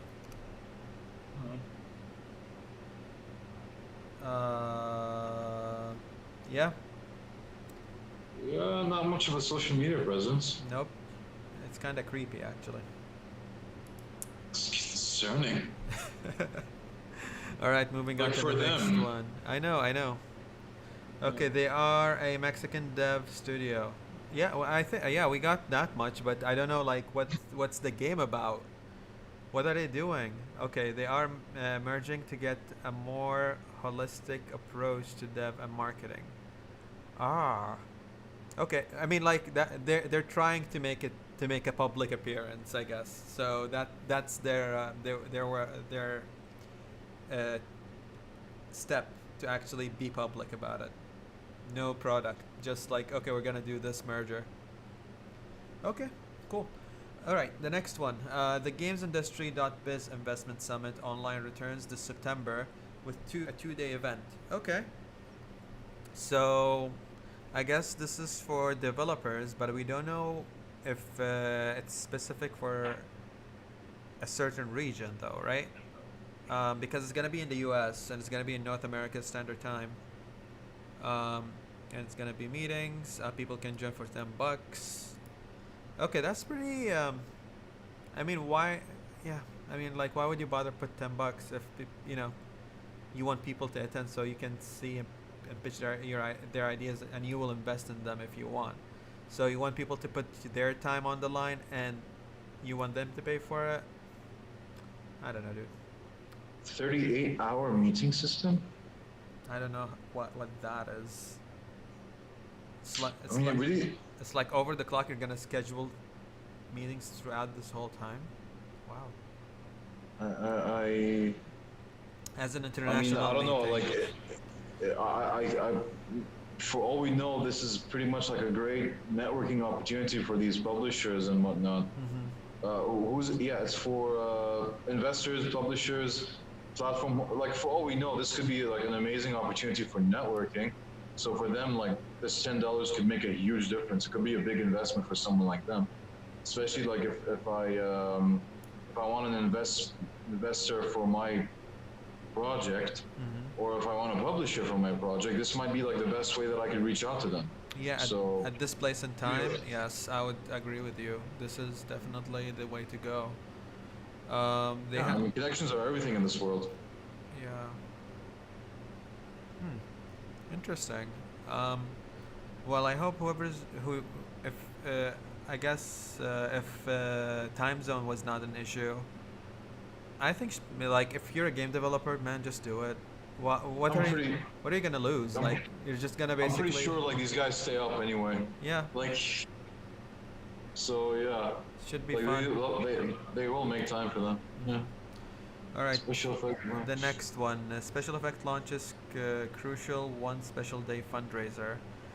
Okay, I think I read that one earlier. Over 40 key players from the mobile, PC, and console gaming arenas, including Sega, Seriously Rare, EA Dice, Jax's, Space Ape. Okay, whatever you want to guys do. Make company donations, stage virtual events, or engage in range of other activities to raise money. For what exactly? While its special effect income throughout the lockdown has fallen sharply, demand for their assessment and support services is as high as ever. With many disabled people locked down at home with family, finding a way to play video games is all the more important to them, and they've turned to special. Oh, okay. That's very, very interesting. So Special Effect is a company that makes accessible joysticks for people who are disabled to play video games. So seeing this sounds familiar. So they're basically making a fundraiser so they can actually stay afloat during this time. Though What's nice of them? though it's I don't know why their business model is falling though, because like people with this, like, their products should be selling right now, right? Don't you think? I mean, should it? Right now? Like, would right now really make a difference? I mean, I understand why would you say that, but we're more restricted right now, right? So I guess like video games are more of a reason to be, you know, consumed by people with disabilities, because they cannot go to the centers that they used to go to you know, those recreational activities. So they're stuck at home, and they need The way someone. that I see it, Yeah. the way that I see it, that if there is a disabled gamer that would want to have a controller, they probably already have a controller, you know? So like, for example, I mean, what they're doing is 100% noble. I mean, they should exist, you know, philosophically, they should exist, right? Yeah. But the problem with their business model is they sell one-off products, right? Pretty much. Controllers are pretty durable, right? They can last you a very long time, which would leave the customer no incentive for them to come back to you. You know, so that's the toughest part about running a business like that. For example, yeah, Sony, Nintendo, and Microsoft can sell their controllers, but that's not their main source of revenue. Their main source of revenue is not even their consoles. The real money comes from the games, which they always take a cut from. So that is something they can always make money from. This, on the other hand, I mean, it's not the strongest business model to begin with. I mean, it doesn't have to be a for-profit company to begin with. Like, it could just be a charity. I mean, if they just switch to that, they'll be fine. Yeah, from what I'm reading, it's yeah, it's really difficult to keep such a business afloat, especially during this time. Yeah, I mean, that's the thing. And if anyone wanted to, if there was anyone that wanted to, like I said, again, I'll say it again, if anyone wants to, like, a controller for gaming, they probably already have this it, year, you know? the fifth one special day on October 2nd, 2020. Yeah. If you're in the games industry and would like Special Effect to continue to make this kind of life-changing impact right across the world, please get So in are touch. they for profit? Games or are a is it big just? I'll confirm that right now. Just give me a second. We are on their site. Who are we? What do we do? Where do you think they'll mention if they're for a profit company? I don't think they will. Wait, there's a donate button, so I'm pretty sure it's not for profit then. Okay. My life with my disability, but it's it was one of the interesting. only things I could do for enjoyment. So gaming has really opened up that door for me, and it helps connect Nice. you to other people in this world. There's something touching I can't do about a lot watching by that. myself, but I can play video games on my own, which gives me a good sense of independence and achievement.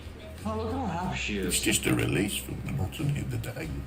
If you're not feeling well or you're uncomfortable, it takes your mind off it. It gives me something to look forward to. As a parent, it's made so much difference to Chase being able to access video games. It creates a level playing field. He can do an activity that he wouldn't be able to do in normal day-to-day life. But even better, with gaming, he can play alongside someone. Special Effect are bringing families and friends closer together through video games. The setups we create are personalised so people can play to the very best of their abilities. And this opens the door to inclusion and independence, confidence and creativity. Help us level the playing field and create many more magical gaming moments. Very interesting. Yeah, man. I wish they actually. Wish them well. Yeah. Yeah, they actually, recover from this. They're doing a great job. Okay, the next one. 63% of UK games businesses reported no risk of closure during COVID-19. Meanwhile, 80% do not expect to make redundancies, and 56% are still recruiting despite difficulties. Well, that's good news. I mean, like, the pandemic didn't affect like the small gaming developer as much as it shows, yani. Yeah, So I'm gonna say something that's pretty unpopular, but if games as a service wasn't a thing, this article probably wouldn't be published. you're definitely right. It is Yeah. something really ingrained in our economy right now. Like, people. Yeah, I mean, live like off of it's. this. I mean, like gaming is a big business. It's huge, and everyone involved does get paid incredibly well. And due to the fact that that gaming has now become more of a service industry, it became a little bit more consistent. I mean, whether we like it or not, that's how like we have games that are a little bit more that have lasted a very long time, like League of Legends, right? Yep. How old is League of Legends? Is over 10 years old. To this day, people are still playing it. GTA 5, same thing. So thankfully, these guys face no real repercussions. Yep. This is another article that says sort of the same thing. 49% of the game businesses reported an increase in revenue during COVID-19, which is Because there's more spare time. Mobiatics closes 11.25 million series around. Almas Capital and Carbra VC lead investment into the startup's personal gaming assistant and analytics platform. What do you mean by personal gaming assistant?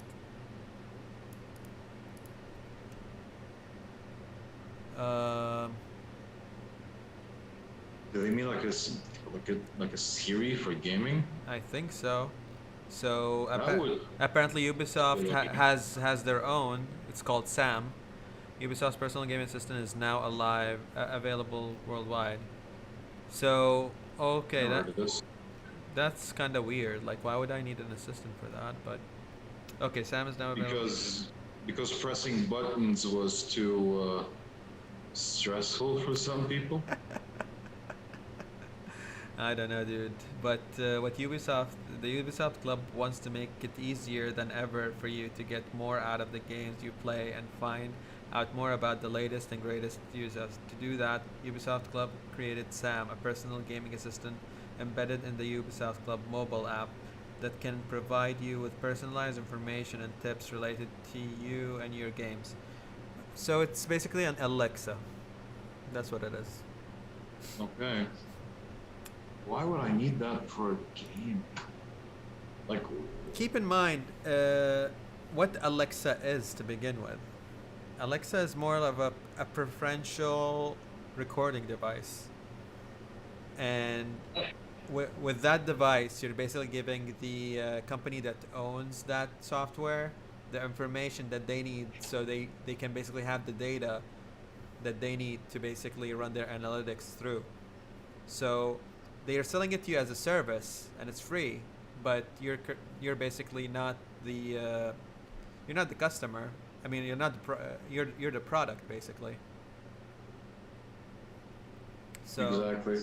So Yep. basically, they're just following the footsteps of all these big tech firms and these, data mining companies. Yep. So yeah. that's another form of it basically.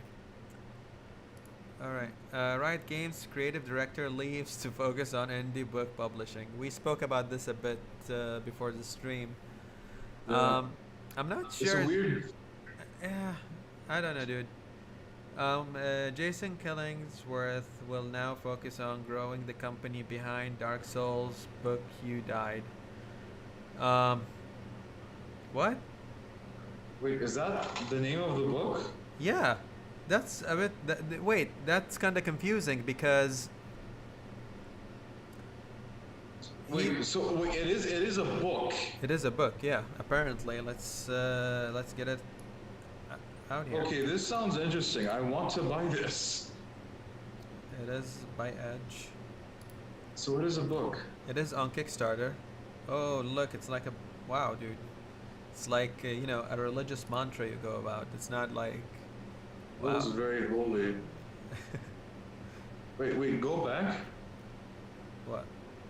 Go back to the Google page. Okay. Like the back Sure. arrow, right? Uh-huh. Wait, 4.1 out of 5, which means well, that's actually a pretty decent review. Yep. It's on Amazon as well. They're on Audible. Yeah, it's on Audible as well. Apparently, the Dark Souls series is living through books now. I mean, League of Legends is doing the same thing with like potential TV shows and comic books. So, oh, even Sonic. Like, remember how they had like that comic book lineup? Yep. Yeah. Oh, that stuff was actually amazing. Mm-hmm. They did a good job with Sonic comics. Yeah, like it's even better than the games. All right, moving forward, it's official. Rocket League is going free to play. It wasn't free to play before. Nope. You paid I for mean, it. you play for PS Plus, and as a result, you get, Rocket League for free, wasn't it? Well, you can either do that or get Shisamuna. How do I put this in a way that I understand as well? Hello, Yasser. Welcome back. Hello. We don't see you. Do you have your camera on? I think so. It should be. Start video. Yeah. Here you are. Awesome. Let me just include you in the layout for a sec before we go into this one.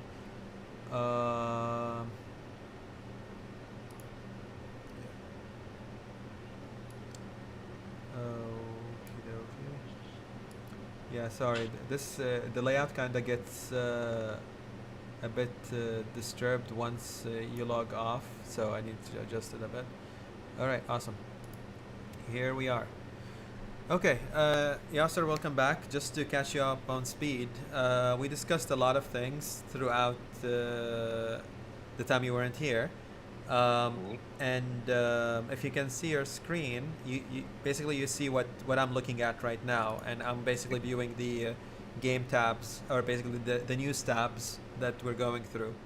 I don't know if you played Rocket League before. Have you played Rocket League? Not really. Okay. Last time I played was Machinery or something on iPad. I see. Okay. But it looks interesting. Mm-hmm. So it's basically football with cars. Okay. All right, awesome. Hi, Quicksilver. شو أخبارك أخوي؟ شو مسوي؟ You're late to the gig صراحة. I hope you had a good Saturday. Going back to the topic, Ahmed. So Rocket League was not free. It was actually developed by an indie developer.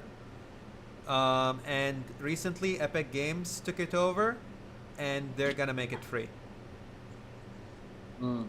Yeah, Epic has been really generous with their games now that you think about it. I don't know why they're getting all the hate. I mean, in fact, I don't even know why are they getting all the hate. Well, I wouldn't say there is a reason for that hate بصراحة. لأن it's basically they started taking games off the Steam platform. They're basically making them exclusive on their own platform. So that's why they're like getting the Borderlands hate. 3. Yeah. Like Borderlands 3. Okay, well, what's the big deal? Open up, like, download the Epic Game Store app and buy it from there. Like, that's what everybody wants their game library to be centralized on one application versus going over 3 other applications that have the same game, or like. Yeah, but that's literally competition for you, you know. I agree. I agree 100%. But keep in mind, it's Rocket League is an online game, okay, and you need a client to basically do the matchmaking for you, so you can play with other players. Yeah. If I have my friend list on Steam, I need to create another friend list on Epic, so I can play that game with them. I mean, but crossplay is a thing now, right? Crossplay is a thing, but does it really work though? I had this issue with Age of Empires yesterday. Like, it is an Xbox Live game, but I couldn't access it because I was on Steam. Okay. So it is what it is. But yeah, it's actually good news. So finally, I'll be able to play Rocket League. I haven't played Rocket League myself. I just watched it on Twitch and other streaming platforms. Quicksilver, yeah, we understand, man. Family comes first always. You just have to, do what you gotta do. All right. The next news line we have Oren Madison. I think that's a German company to leave, or a German person to leave his position as CEO and president of MTG. No, it's Swedish. Oh, it's Swedish? Sorry. Okay. Yeah. So who is MTG AB? No idea. I have no idea either. Like, when you need Modern Times Group AB. Wait. Oh, Modern Times Group. Digital entertainment company based in Stockholm. Okay.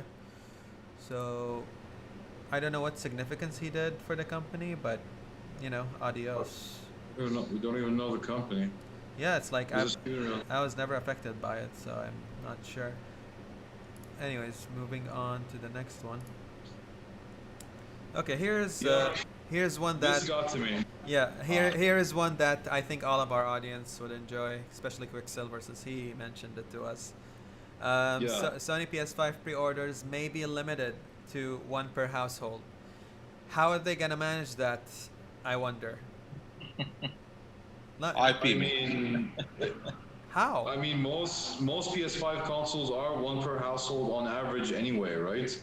I have two PS4s in the house. I mean, because we have two different users.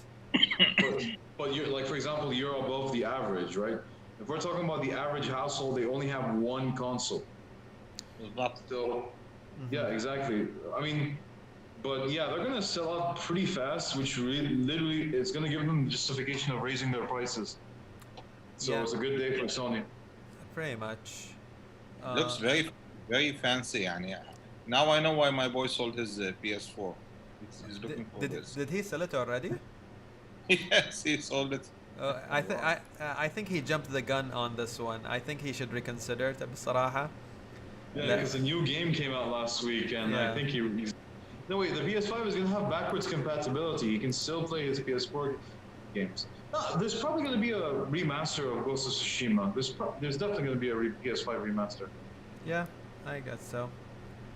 Yeah. Or it's probably going to be on PlayStation now. Now, I don't know, guys, but everything is not like on DVDs anymore. They're buying stuff. He's buying stuff online all the time. Yeah, it's digitally. We had this discussion a few weeks ago, Yasser, لأن the industry is moving towards digital. Exactly. And they're trying to raise the prices of the digital product. So we were like, okay, you're kind of cutting on cost of actually putting them in CDs and packages and putting them out to the world. So it should be cheaper. So why are you charging me $10 more? And the thing about this is that the digital downloads will probably be the same price as physical, if not probably even more expensive. That's the problem, because like unlike Steam, Sony owns the console and the software. It owns the entire means of you playing the game. Steam can lower the honest price because it doesn't own Windows, it doesn't own Linux, right? So they have to incentivize you to buy from their platform. Meanwhile, Sony owns the entire means of it, so they can pretty much charge it however price they want. The same thing with Windows, Xbox, at least in theory, on theory. Yep. But it could be very concerning for PlayStation. I don't know. Like, we'll see how the future puts it. But I have a very risky prediction, actually. What? I don't think Sony's gonna do that well this upcoming generation. It depends on the exclusives. I'm just But even on the exclusives, it might not do as well as they think. It will they probably won't get that level of PS4 beating Xbox One. So I don't think they're gonna do that well. But I'll tell you why in the next topic. Okay. Yeah, I think because they're trying to manufacture 10 million units by March. And I guess that's why they made like the verdict or the order. You basically one per household. But I'm not the kind of guy who would buy a like a PlayStation device the first time it launches. I would wait. I would see Me too. I would say what errors are there, and I would let everybody test it for me. And then when the second version comes out, I'll buy it. Yeah, that's the point that I was getting to as well, because I'm usually the same as you. Like I usually wait at least 2 years after the launch. Like I got my PS4 at like late 2015, and I got my PS3 at like 2009. So I always get the Switch. It's 3 years old. I only got it a couple of months ago. Because I'm the same situation. Because like I don't want the situation of Xbox 360, like the console could malfunction. They might not release that many games. I really suffered this through, for example, the Wii, right? Yeah. Because I got the Wii at launch day, and I love that game. And then when Super Smash Bros. Brawl came out, I love that game. And then like the last 3 years, they didn't do anything substantial, and they didn't have any good games. So like only time will tell with these things. Yalla. You want to wait. You want to wait. And besides, you can also get it at a cheaper price. True. You're right. Well, let's see how the future unfolds from there. Moving on. أقول لك كويك سيلفر يدفع حزتك يعني كل أخبارك ورا بعض. So Yakuza Like a Dragon lands in November, starring George Takai. So Yasser ما أعتقد عارف من ياكوزا لا؟ I mean like the game. ليش تسألني أسئلة صعبة؟ I'm just checking. يعني ما أدري يمكن maybe you're a Yakuza fan as well. You never know. The game, not the actual Yakuza. Not the actual Yakuza, yeah. So Yakuza is like the Japanese mafia. But it's a video game that our friend and co-host Quicksilver always talks about and plays, and they're releasing its new version in November, precisely November 12th. صح خالد؟ ما نخلي سوري confirm في الchat. بس it's coming to PS5 and Series X and PC. I'm looking forward to play that. I think it already came out on PS4. I think he already played it. The graphics kind of remind me of let's play it for everybody. Saints Row 4. I mean, it is that style, but it's not Saints Row in any means. Tara. Stylistically, I don't know. It kind of looks cartoonish for like Yakuza. It is kind of like it is a game. It is a comedic game. Let's put it that way. It has a main serious story, but everything on the sidelines is comedic. It's basically all reflecting on the Japanese lifestyle and all the funny side stuff. So I really love the game. Like it's a really very nice game, and I recommend people to play it صراحة. But I don't know for this one because they don't have the main protagonist as part of this game. I'm just wondering how will that work out. Yeah, I remember hearing that somewhere. Where like there's a protagonist that won't be in this game, and people are very like upset about it. Yeah. I don't know, but I'm looking forward to it. It's actually a beautiful game that I'm looking forward to. And it launches in November, so yep. Let's hop on to the next one. Shigeru Miyamoto base salary is higher than Bobby Kicknox. Okay, he deserves it. Of course he does. He deserves it. But Activision CEO takes home more than 30 million after equity awards. Huh. That's the difference. Bobby Kotick doesn't deserve his salary. Because like the only game I like from Activision is the Crash games. That's about it. I don't even like Call of Duty, even if that's like the most popular stuff. You know what I feel? Like I feel Activision took over Blizzard and now they're like screwing it up. That's what they ruined Blizzard. They ruined them. I don't know, man. I just feel bad for Blizzard. Like they used to be especially with their new CEO who is so out of touch. Yeah. I mean, it is what it is. Moving on to the next one. Just let this move away. Yeah, this Zoom platform is now working for me well. Okay, mobile games take over the global video game market. It's not a very big piece of news like Nothing new. Nothing This is new. nothing new. Yeah, it's like Makes sense. Makes sense, يعني. I mean, That's why Yasser, you're a mobile game player. Tell us more about it. No, I feel like it's because it's so handy. Like everything is on mobile today. Yeah, yeah. Even the consoles, if you the PlayStation console is so fancy, you know, it has to look so cool so that people are attracted to it. Like we saw it earlier, but what's handy is handy, yani. I'm sure you have a different gaming experience with PlayStation. I mean all the headsets and the big screen and all. That's true. Yeah, But you're right. like you said, the number of games, what I understand from your guys' discussion, like the number of games you can play on it is limited. Then there are limitations there. I mean, the limitations at that point is money and time. Yeah, and if you put it that way, with mobile games, time is not an issue because you can pull your phone anytime and play a game if you can. And the games are much cheaper than actual console games.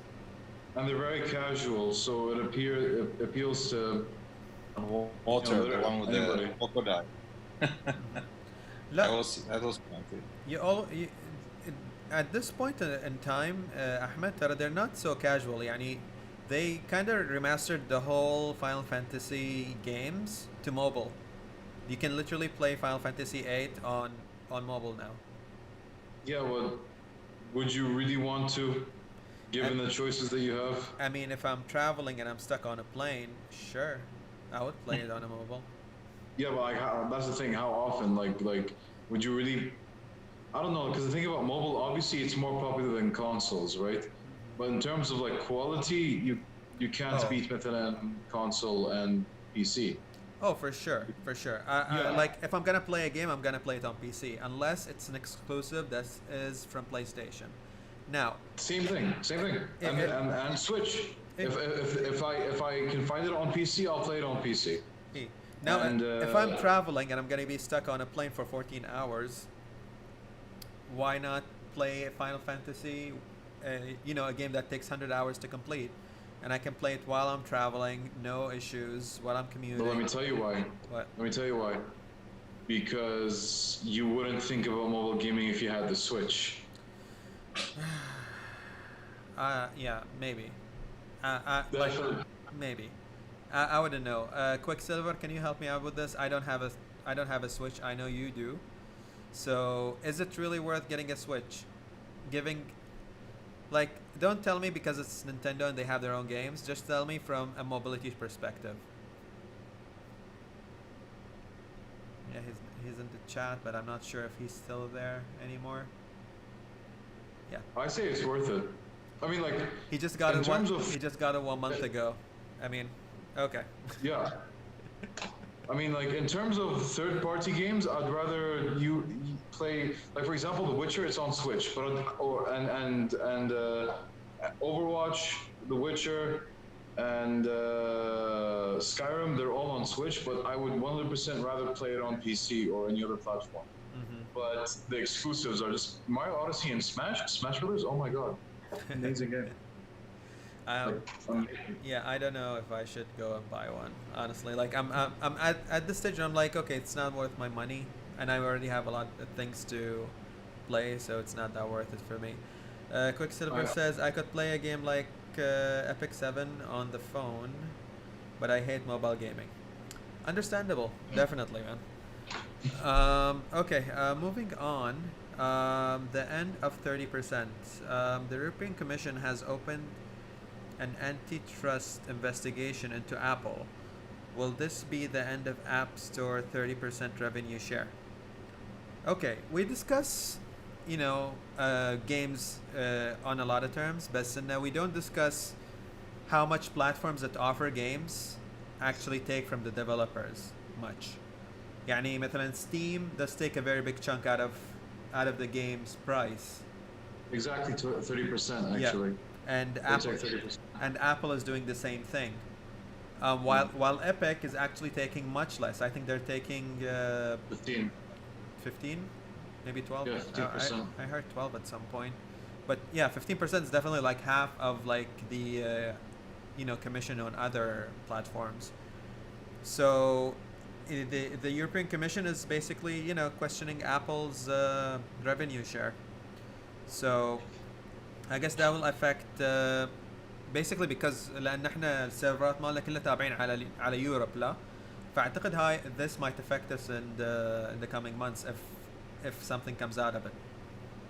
Well, yeah, I mean, that's the thing. I mean, like, this might set a very bad precedent if you really think about it. Yeah, and Apple's, I'm pretty sure they make more money from this cut than they do iPhone or iPad shares. Because whenever they launch a new product, they pretty much make money at least only one period of time a year. But the real money comes from this revenue share. The exact same way Sony and Microsoft and Nintendo make money. Yeah. So, and I don't get it. Like, why is it a bad deal when Apple does it, but not a big deal when Steam or PlayStation or X? We probably shouldn't tell them that's how they make money because they're gonna like God knows how many industries they'll destroy. They're gonna ruin our fun time. Yeah, they're gonna. Yeah, it's European Commission. Just ruin everything.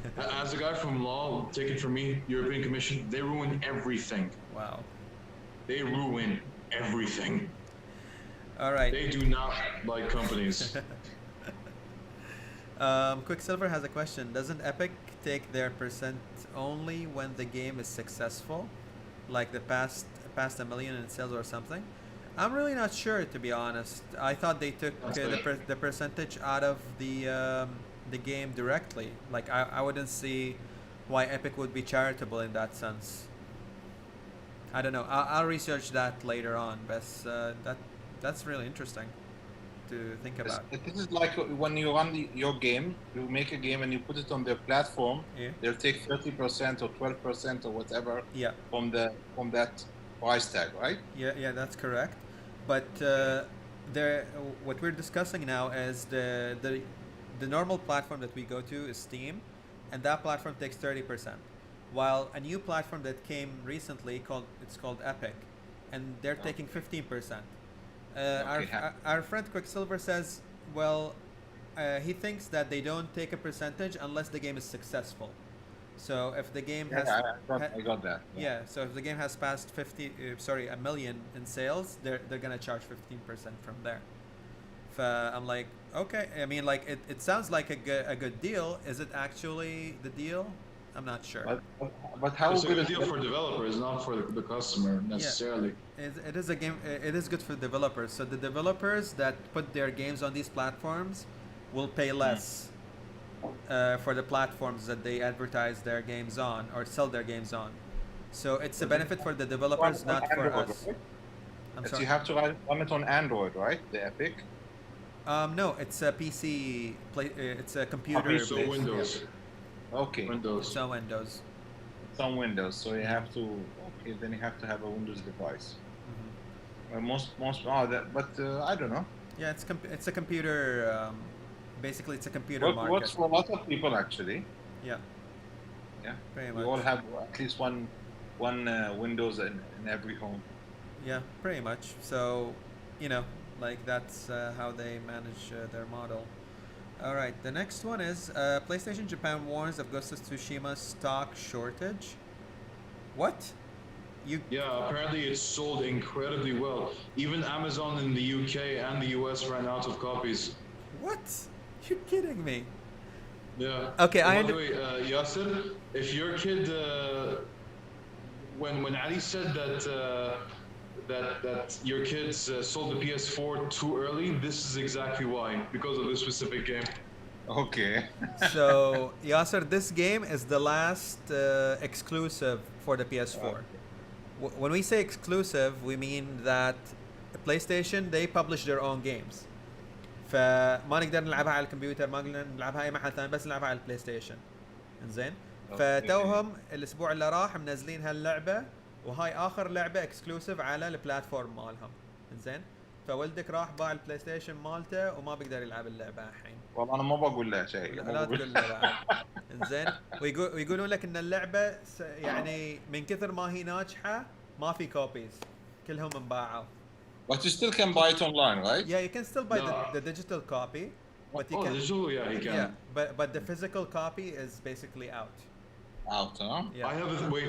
I just thought of a conspiracy theory. I don't know if your show promotes conspiracy theories or not, but you know how they're trying to upsell the digital version. Maybe. Do you think they made the physical copies like less on purpose? Maybe we were a test case study for them.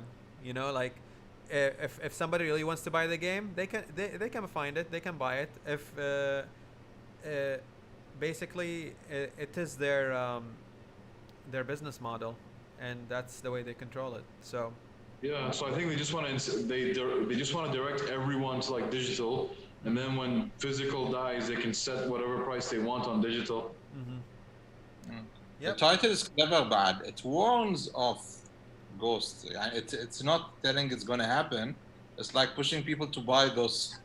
يعني يبون يقصون عليهم إنه يقول physical يعني physical copies مو منطقي لك فيعني will make it more practical. Yeah. And it's more profitable for them to make digital. Then the manufacturing costs will be very low. Yes, I was very happy when this news came out. Oh really? Yeah, أنا كبرت على the Old Republic. So Star Wars: The Old Republic is now available on Steam. When I saw it on Steam, بالصراحة, I was like, yes, this MMO has the recognition it deserves. Now it's like on a big platform and people can play it. It's free to play, ترى. But I don't know. Like I think it's too late in the game for it to come out. You know what I'm saying? Yeah, like on one hand, I'm happy that well, I mean, like games come late. I mean, Halo, the original trilogy came out on Steam last year. يعني صباح الخير. Like they're very late on these things. But on the other hand, remember this is an EA game. Like remember the money goes to EA. So like viewers, be careful. Like no, the thing is like when they announced it on Steam, they already mentioned that you can buy coins. I'm like, what? Like before you actually buy coins. Yeah. Wow. Let me show you. I'll just like pull up my Steam over here, and show everyone that's involved. Of course, EA like messed it up. So this is why it came out so late because they want to modify it with microtransactions. Yeah. So they have a subscription now, and they have cartel coins which you can buy if you want.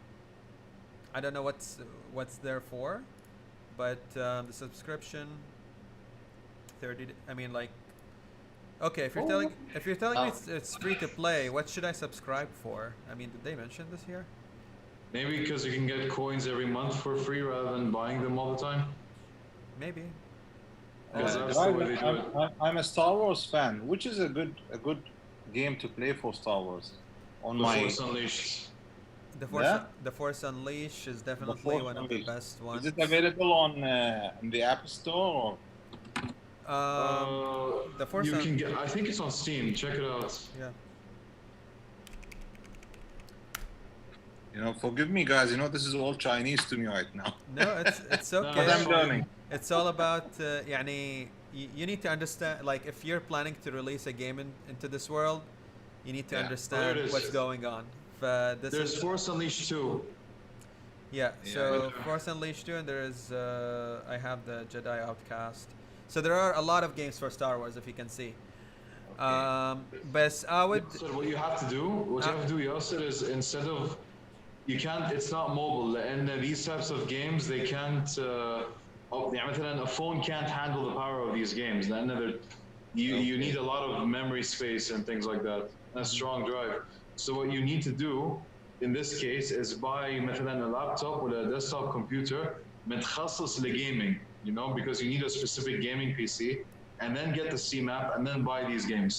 I think so. I'm gonna do that mainly because I'm working with After Effects these days, and it's slowing down my device. I'm having a MacBook Pro, and Doesn't Oh, work. MacBook is not ideal for these things. Yeah, you need Exactly. a PC. Not, You yeah, need, you not need, gaming or any of these things. you need like a tower.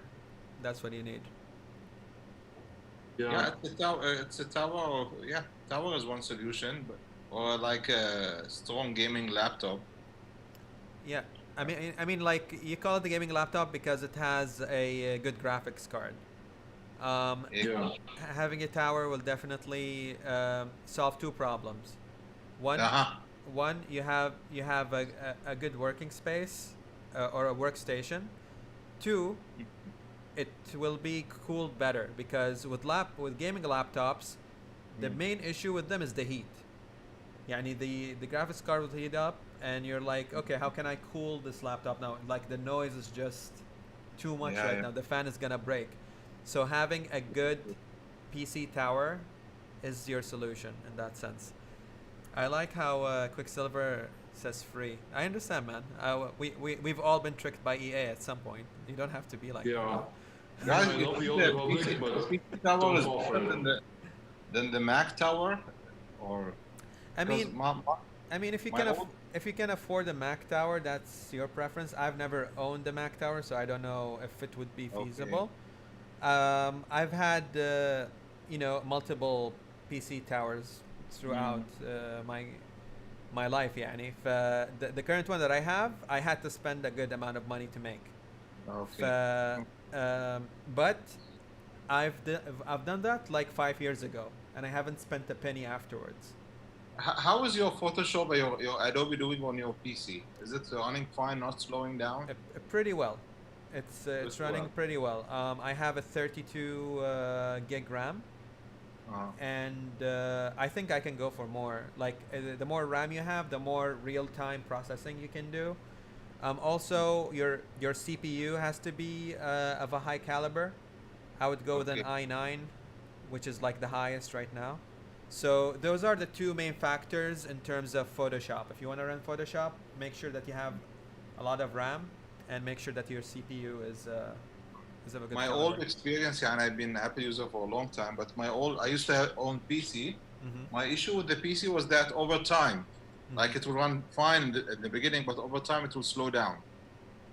And all the time you have to do all that maintenance and cleanup. Yeah. With the Mac, you don't have to do that. That's what Like with the thing about the Mac is that it's safe but underpowered. You know, like PC is very high performance, but I'll be with you, it's pretty unstable. صح. من ناحية maintenance يعني I agree with you. يعني من ناحية Windows gets clogged up. يعني there are a lot of files that gets into the way, and basically you'll have to make the time to clean it up. In terms يعني you'll have to arrange for your system to be formatted at some point between the years. Oh, I know the story. That's why I switched. That was the only problem, يعني. Yeah. I keep hearing about the power and cheaper price, but then I'm thinking like, how am I going to spend my time maintaining my device or doing my stuff? You know, a key thing. I have most of my stuff on an external drive. I have like a sort of a separate power bank, not like the small 1 terabyte. I have like an 8 terabyte power bank. Okay. That's separate. That's charged by its own electricity and everything. So if I want a bulky one. Yeah, basically. So if I want to work on something, I work and save on it directly. And I don't keep anything on my PC. The only thing I keep on my PC is my video games. Okay. And then my PC is just for video games. Anything that has to do with work and Word and Manshino, everything is saved on the external drive. So whenever I want to format my PC, I can do it in a flash and come back to my old setting, no problems. So I know. That's it depends on your preference and how you want to do it صراحة. Okay. A Quicksilver. Xbox. What do you mean NAS? شو السالفة؟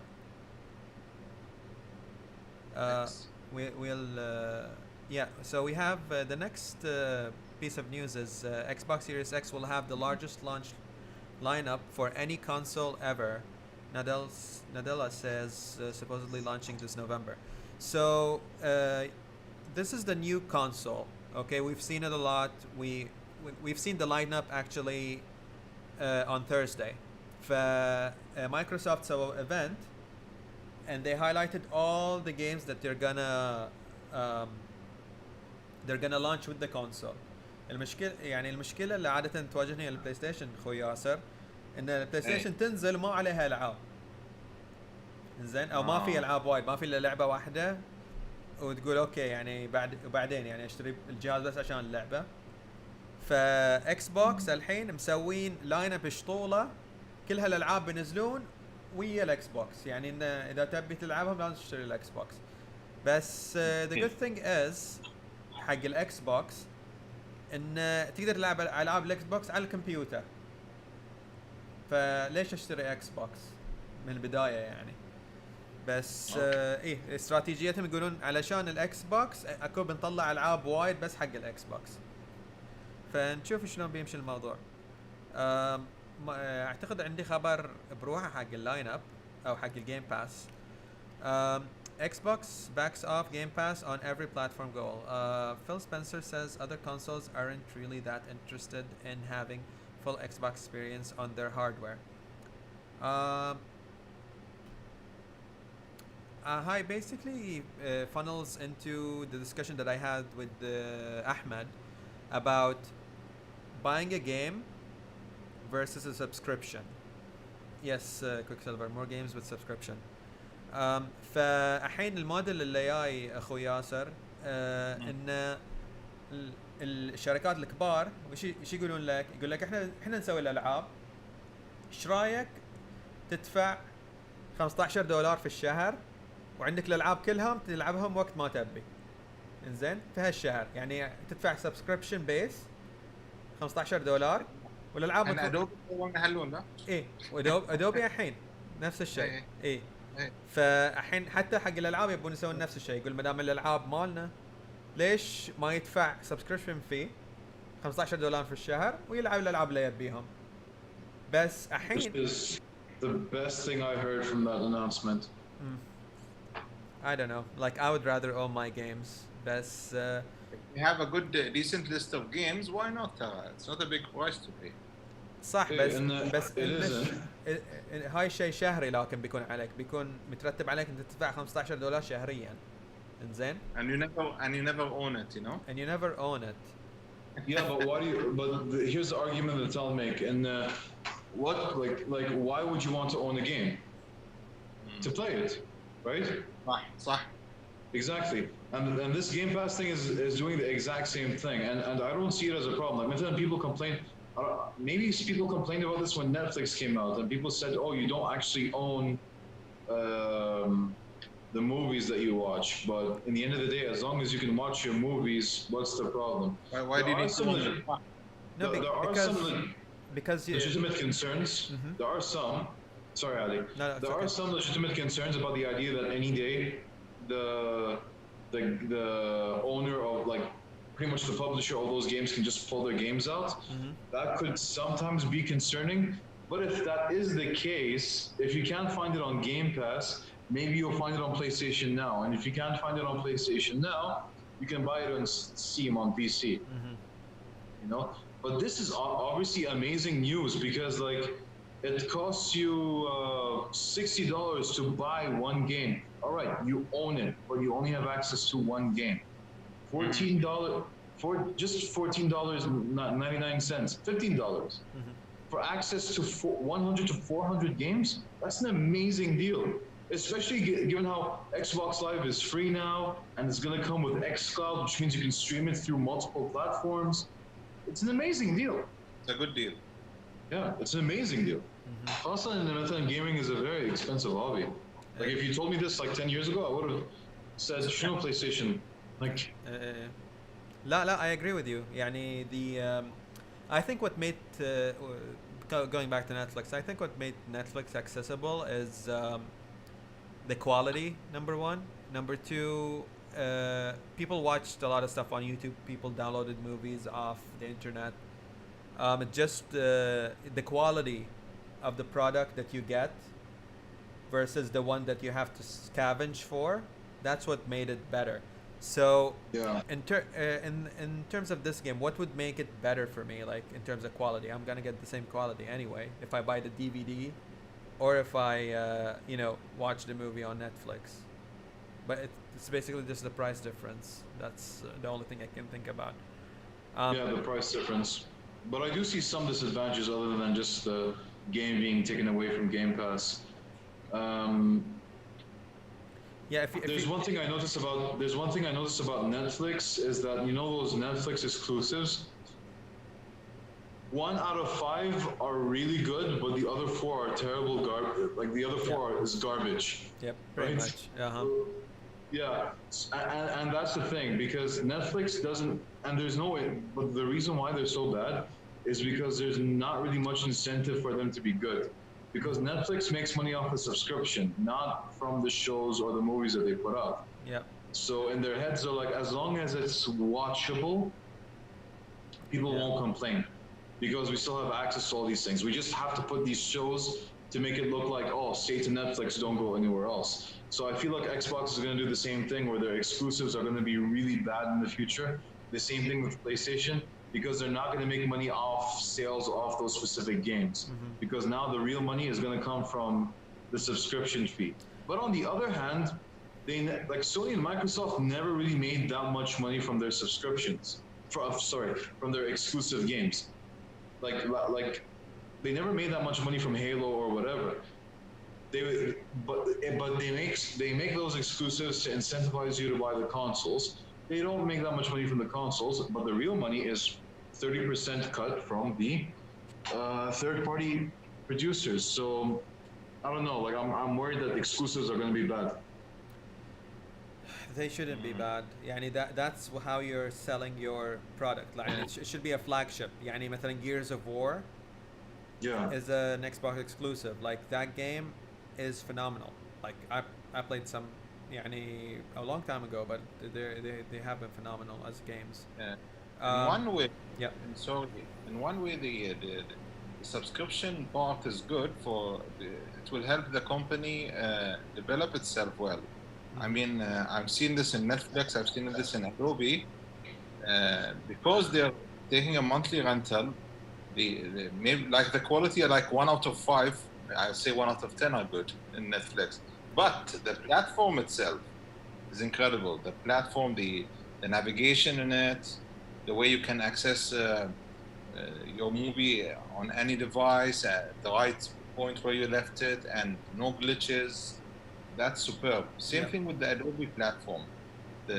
I get a free space to make my own website, all the fonts I need, all the pictures I need, because of that rental base, because of that business model, they are able to give you better product. I feel better even than before. I don't know. That's an opinion. أعتقد في الكيس مال أدوبي specifically إن البرودكت كان بكم إذا بتروح Very expensive. Very Terrible. expensive. It used to be more than 1,000 dinars to get the whole package. Yeah, I remember that. يعني I was in school. It was 1999 when I was introduced to Photoshop the first time. Like I didn't use it, but my uncle used it, and he was like, this CD only costed me this much, and I'm like, wow, I don't know why would you spend your money on that. But because the product is expensive, having a subscription model makes sense for me. Yes. يعني and it's very financially stable. Yeah. Because it's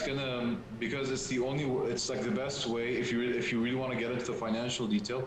It is the best way for like Microsoft to make money and for the developers to make money. Because maybe they might not make a lot of money or whatever, but it is stable, right? Mm-hmm. But keep in mind, يعني, how would the developers agree to this though? Oh. It's like what's in it for them? Because if I'm gonna buy a game for $60 as a customer, then, and 30% will go to the publisher, which is Microsoft, the game developer will get basically 70% of that cut, why would they downsize to $15 that the Because it publisher will reverse. takes? What? Because it's going to reverse. Now, keep in mind that these subscriptions-based models is very risky for whoever holds the platform. They can take into consideration and it is inherently very risky. Take into consideration Netflix is $10 billion in debt. So, and all the money that we pay, it goes to the studios and whatever. It barely goes to Netflix. So, if anything, they make more money than Xbox. They probably won't always make more money than Xbox, but they will more likely get the safer money than Xbox will. Because Microsoft will get pretty much what's left because they do have to pay the developer. And if they don't pay the developer, then no developer will come to the platform. Yeah. And Microsoft, to make this successful, they have to put as many games as possible. Even if they have no exclusives, even if they have bad exclusives, as long as they have the highest catalog of games out of any platform, that's how they're going to make it big. Yeah, I guess. So they're going to do whatever they can to incentivize developers to come. And I mean, in today's industry, microtransactions are the real money. Is the real money for any game developers. We hate them now mainly because we pay $60 and then pay microtransactions. Perhaps with Game Pass, you have this idea of, okay, all I pay is $14 a month, which is nothing. So fine, I'll pay if it's on a subscription service, people might hold microtransactions in a more favorable view. Maybe. For example. So they could make a lot of money from that. No, I definitely understand that point of view, man. I mean, we live in a world where microtransactions is the push for profit. I have a question from Quicksilver. Netflix costs you bandwidth too versus physical. Maybe that's a cost for some. I would agree with that. We take into considerations that these services are online, but we're also paying for our online providers to provide us with specific bandwidth to cover for these services. So why don't we count these costs as well? Because I usually prefer. Okay, I think when PS4 first came out, that was not an issue because I would rather buy the physical copies and play the games. But then the updates started coming in, and no matter who you are, you'll have to update the game in order to play it, right? So that will cost you bandwidth regardless. So currently we're paying for bandwidth without even questioning it, but it is still a cost on us that we're bearing without question at this point. I don't know. I never really thought of it because bandwidth is something that we're paying money for anyway. Really. Yeah. I know. That's what I'm saying. Yeah, we pay money for it already, but does it have to be a cost that we bear? Or since they're providing us with a subscription, to get to your service, should I pay to get to your service double the time? I'm pretty sure streaming on Game Pass will probably be more popular than downloading. So and that will cost me more to do it as well, wouldn't it? I don't know. I'm pretty sure because look, Microsoft's a smart company. They're gonna do whatever they can to make this as practical as possible. So it really depends. Look, for all we know, that streaming is still too early. People will still prefer to be in PlayStation 5, but it really depends. I don't know. I never really considered bandwidth. I'd have to read into that before answering that question. Yeah, I'm gonna look into it as well. I think it's an interesting thing to look in because we are getting affected by it, though we didn't pay attention to it before, but it is a cost that we need to think about as well. Yeah, especially in Bahrain because there are some countries where there isn't that many competition regarding internet, and they can get very opposite of generous with the pricing. Yeah, I agree with that. Staying with Microsoft, they made 1.3 billion basically in the last quarter of this year, which is basically the figures of Microsoft pandemic Q4 ending June 30th. And the gaming saw a huge boost as the lockdown continues to affect many major economies. Gaming revenue increased by 64% year on year, boost of 1.3 billion. Okay, now when you see Microsoft making that much money and they're putting out a service like this, they're only gonna make more. Yeah. And the funny thing is, I don't know how. I honestly don't know how. But Microsoft's like Xbox game studios, they make more money than Sony. I don't know how, but apparently that's a thing. I mean, look at the Microsoft venues of selling products. They have Xbox Live, they have the Windows Store. Can you count Steam as a Windows platform? I don't know. No, I'm not talking about Microsoft as a company. I'm talking about Microsoft Game Studios. Oh. They make more money than Sony Game Studio, Sony Interactive. That I don't know how, really, because I don't know. Like it's like they're exclusive or not that much. I don't know how they're making money, but they've acquired a lot of studios though. Like in the past couple of years, they acquired Ninja so many, Theory. Yeah. They even might buy Rocksteady, by the way. Yeah, actually Rocksteady was bought by a venture capital company, which is kind of sad. Really? Yeah, it was bought by them. Wait, why would that be sad? Because they made a good game out of like the Arkham or like the Arkham's, Batman yeah. series, and now that Warner Brothers sold them out, they don't have the license for Batman anymore. Yeah, I mean, well, I don't know. I mean, like, they can't live off Batman forever. It's better to just create something new than just like milk off a franchise. I agree. Making something new is always good, but it's Batman, man. A lot of people Yeah. live for the Batman games. I would love to see another Batman game. Okay, cloud The gaming. Arkham series were amazing. Yeah. We'll take the biggest hit from 5G delays caused by Hawaii. So that's another angle. Wow, I don't know how those lined up, but thank you, Yusuf, for lining them up. I mean, internet providers now are gonna have a war because these companies are, like fighting over like who's gonna provide better services. 5G. 5G is it totally Chinese or? Well, the lead, Not really. the lead companies that are basically Chinese. putting it out there are Chinese. So Huawei is the lead company that's putting out 5G technology to the world. Like if you're not thinking about it in a political perspective, look at it from an economic perspective. China will control the world after this.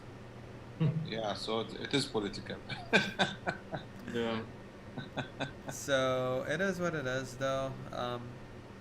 Yeah. That's something to think about as well. So I don't know why do I have this one open. Nintendo Direct. Did you watch the showcase, Ahmed? I did. What did you think of it? I'll just play it in the background. I mean, it was nothing. As a fan, like I really enjoy the Switch, and I'll always love Nintendo as a franchise, but I don't know, it was just uneventful. I mean, like I feel the exact same way with, like, for example, PlayStation. What's it called? PlayStation State of Play. It's just, and it's a shame because Nintendo Direct is usually very entertaining. This is pretty mundane. I don't even remember the games that they announced. Yeah, they said it's a mini though, so I give them that. Yeah, and they said it's not what you should expect from us. Yeah, I think your viewers are gonna hate me, but I have no attachment for Legend of Zelda.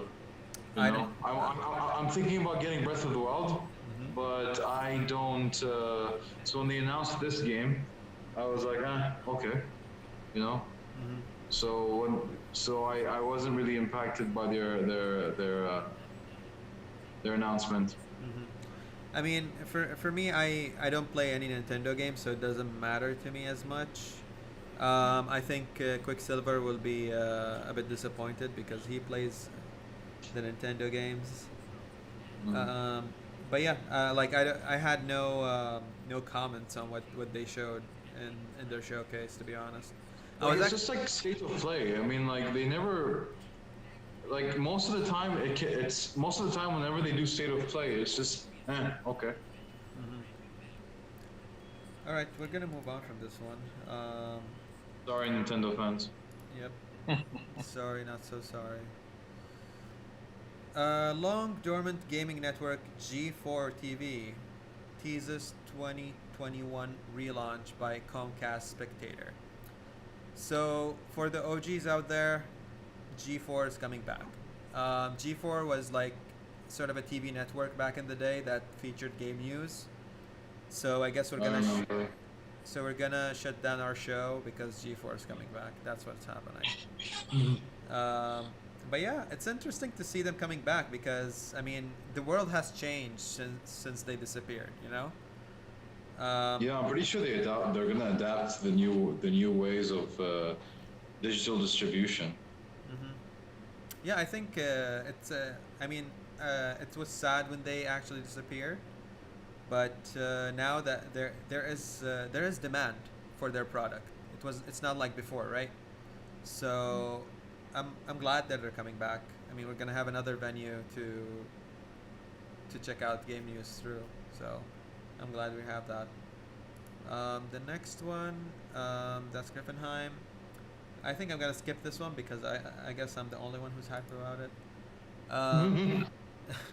Ubisoft reports record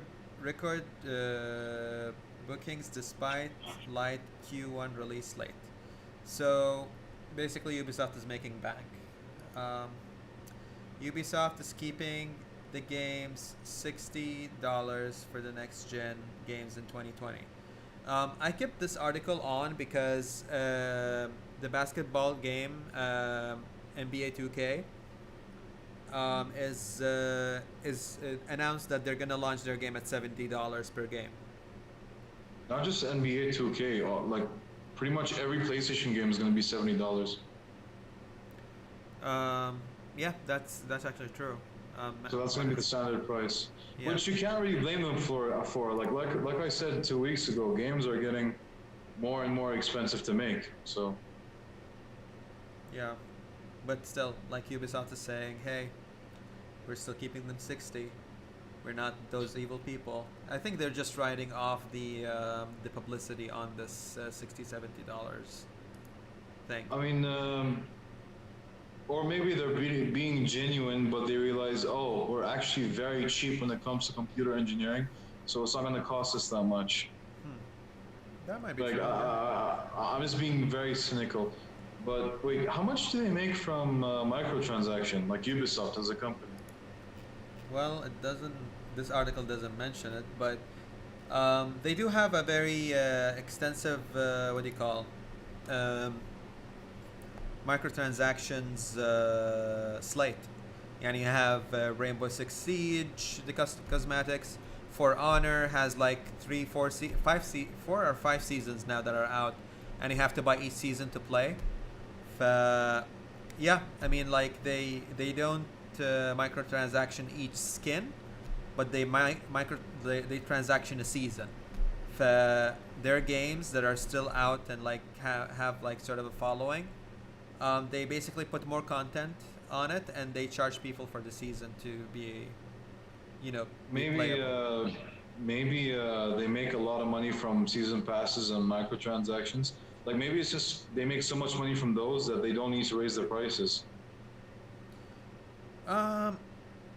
It's possible. Maybe, but I don't see how though. Like if you have a chance to raise your prices and like everybody in the industry is okay about it, why go against the wave and say, hey, I'm still gonna keep it 60?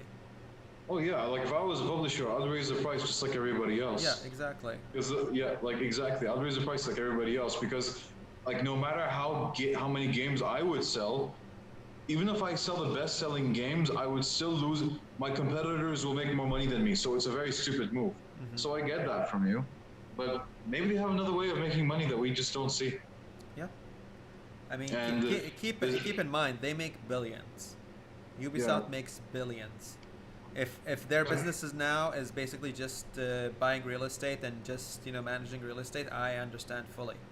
Like they have the means to generate income within a year that is like hundreds of millions of dollars, and if they opt to investment versus making video games at any day, I'll be like, okay, kind of made sense at this point.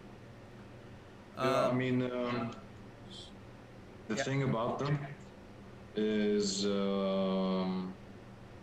well, I mean, I'm pretty sure that like it's kind of like a selling point, because when CTR Nitro Fueled came out, the selling price is at $40, and then they announced, and then they didn't tell anybody, but as soon as the game launched and the reviews that were in, until the latest update, they were like, oh, microtransactions are a thing.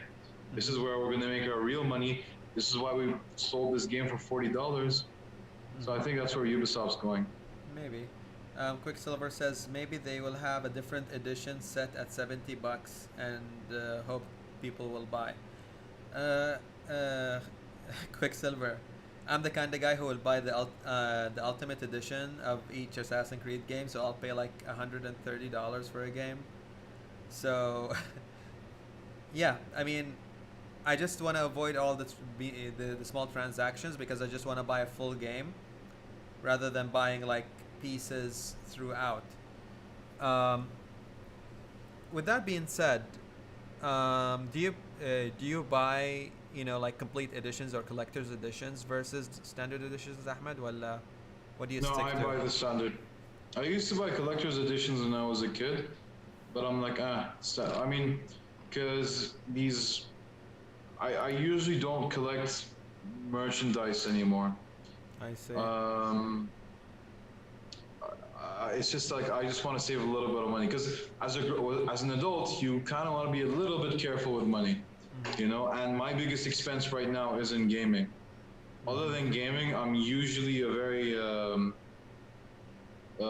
cheap is a strong word. I'm usually a very frugal person. Frugal. So, yeah. So I'm usually very careful with money. So that's why I don't buy the special editions. So I'm the type of guy that's like standard. I see. Yeah, I'm kind of like, like I don't want to play something and I know that there's something missing.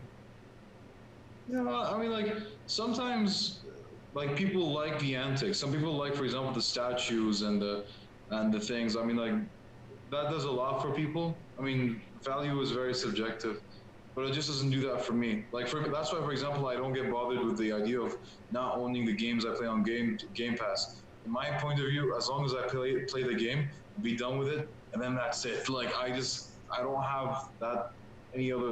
As long as I get to access that form of media. I see. Well, it is what it is. Okay, the next piece of news: French Union prepares collective lawsuit against Ubisoft amid abuse allegations. I mean, this has been coming for weeks right now. I mean, with everything happening with Ubisoft. I mean, keep in mind Ubisoft did take drastic measures on their end to investigate and get the people who would be responsible for these things out of their system, but still, like they're still liable for all these lives that they freaking put into jeopardy, right? It doesn't really surprise me either. As a guy who used to live in France for a short period of time, do you want to know why this surprised me? Why? Because there are unions and strikes over everything. I'm surprised it isn't a stereotype at this point. No, I mean, like the French have been protesting through COVID-19 with the yellow vest movement. I mean, no, they protest and they go on strike and they form unions over everything, and as a result, business slows down. Like I was in France for 9 months. I lived there for 9 months only. Right? If we ever heard of a strike in Bahrain, for example, it'd be big news, right? Yeah. Strike rarely happens. There were about 16 notable strikes, not total strikes, notable strikes that hit in 9 months. Wow. Yeah, and I couldn't even travel back to Bahrain because there was a strike on the train. Yep. And the conversation was, oh, I want to go to this other area in France with the train. And literally it's like, oh, don't worry, check if there's a strike today. That's how common it was. Wow. Yeah, Yeah, like this is a very unspoken stereotype. Wow. I'll add that to the baguettes. Yeah. I'll move on from that. And Sonic the Hedgehog gets... Oh, sorry. Sonic the Hedgehog 2 gets a new release date. I don't know if you guys watched the first movie. I haven't. But I'm looking forward to watch it soon. I'm a fan of Jim Carrey. That's why I'm watching it. I'm not sure if they actually executed Sonic well. But April 8th, 2022 is the date of the release of Sonic the Hedgehog 2. So I think it's a bit ambitious to come out and say, hey, we're going to release this movie on this date 2 years later. I mean, isn't that kind of ambitious on their part? It's premature, I guess. But I don't know. I mean, like, and because like you'll get if there's a small chance. Well, no, not even a small chance. Because usually when it comes to like movies and everything like that, it's very common for them to have delays, right? Like Marvel Studios is like the only one where it's like, oh, we'll never delay anything, But so if they ever get a delay, they'll definitely get ridiculed for it. But yeah, I'd definitely watch it in theaters. I mean, I watched Sonic. It's not the best movie I've ever seen, but I enjoyed it. I'd like if I had kids, I'd show it to them. It was pretty fun. Oh yeah, and we talked about this before when we met for the first time. Remember what I told you? The best thing about Sonic 1 was that it's Jim Carrey as Jim Carrey. Like Jim Carrey's back. He's Ace Ventura Jim Carrey. He's the masked Jim Carrey. Like honestly, Halata was Jim Carrey as Eggman. He was the best part of the movie.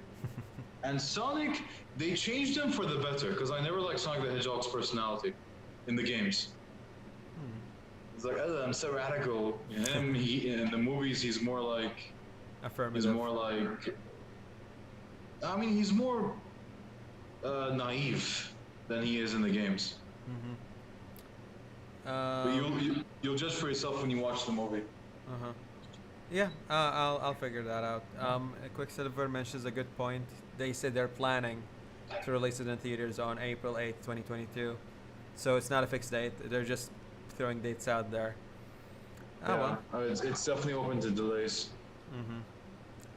All right. So that basically concludes our news segment for this week.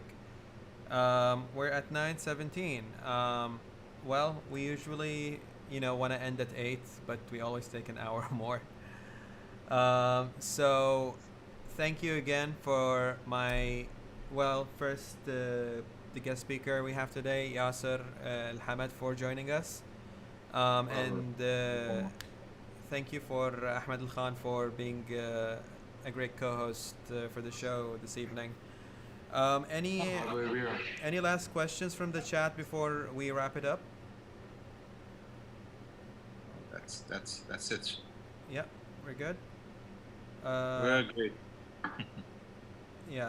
All right. Awesome. Well, thank you so much, everybody, and hopefully we'll be here next week for a new highlights and news stream. Please let us know if you think there are specific news you want to hear. Please let us know if there is specific genres you want us to focus on. We're more than happy to hear your thoughts. This is more of a learning process, a learning curve for us. The more you tell us, the more we can develop a show that's inclusive and it. Well, the Xbox showcase, dude. I don't play Xbox. That's why I didn't showcase it. I'm sorry. I mean, it was definitely worth checking out. It was pretty, just for Game Pass. I'm excited for like I hate Xbox with a passion, and I'm excited for the idea of Game Pass. I know it's news. I mean, we discussed the showcase. The only game that I'm gonna play of is Fable. I don't know if we, I already had this conversation, but I think I had it in my mind, so nobody else. No, we spoke about Fable before the recording. Oh, okay. Maybe that's why I missed it. So, sorry, Quicksilver. I missed the. I missed mentioning that part. But if anybody wants to watch the showcase, I have it on the chat right now. So you can jump into YouTube and watch it and tell us your opinions on that. But we basically discussed all the main stories this week, so I think we're good to go. All consoles are equal. Who's saying that, Yusuf? We're gonna have a talk about this after that. So thank you everyone, and have a good night. And I'll see you next week. Take care. See ya.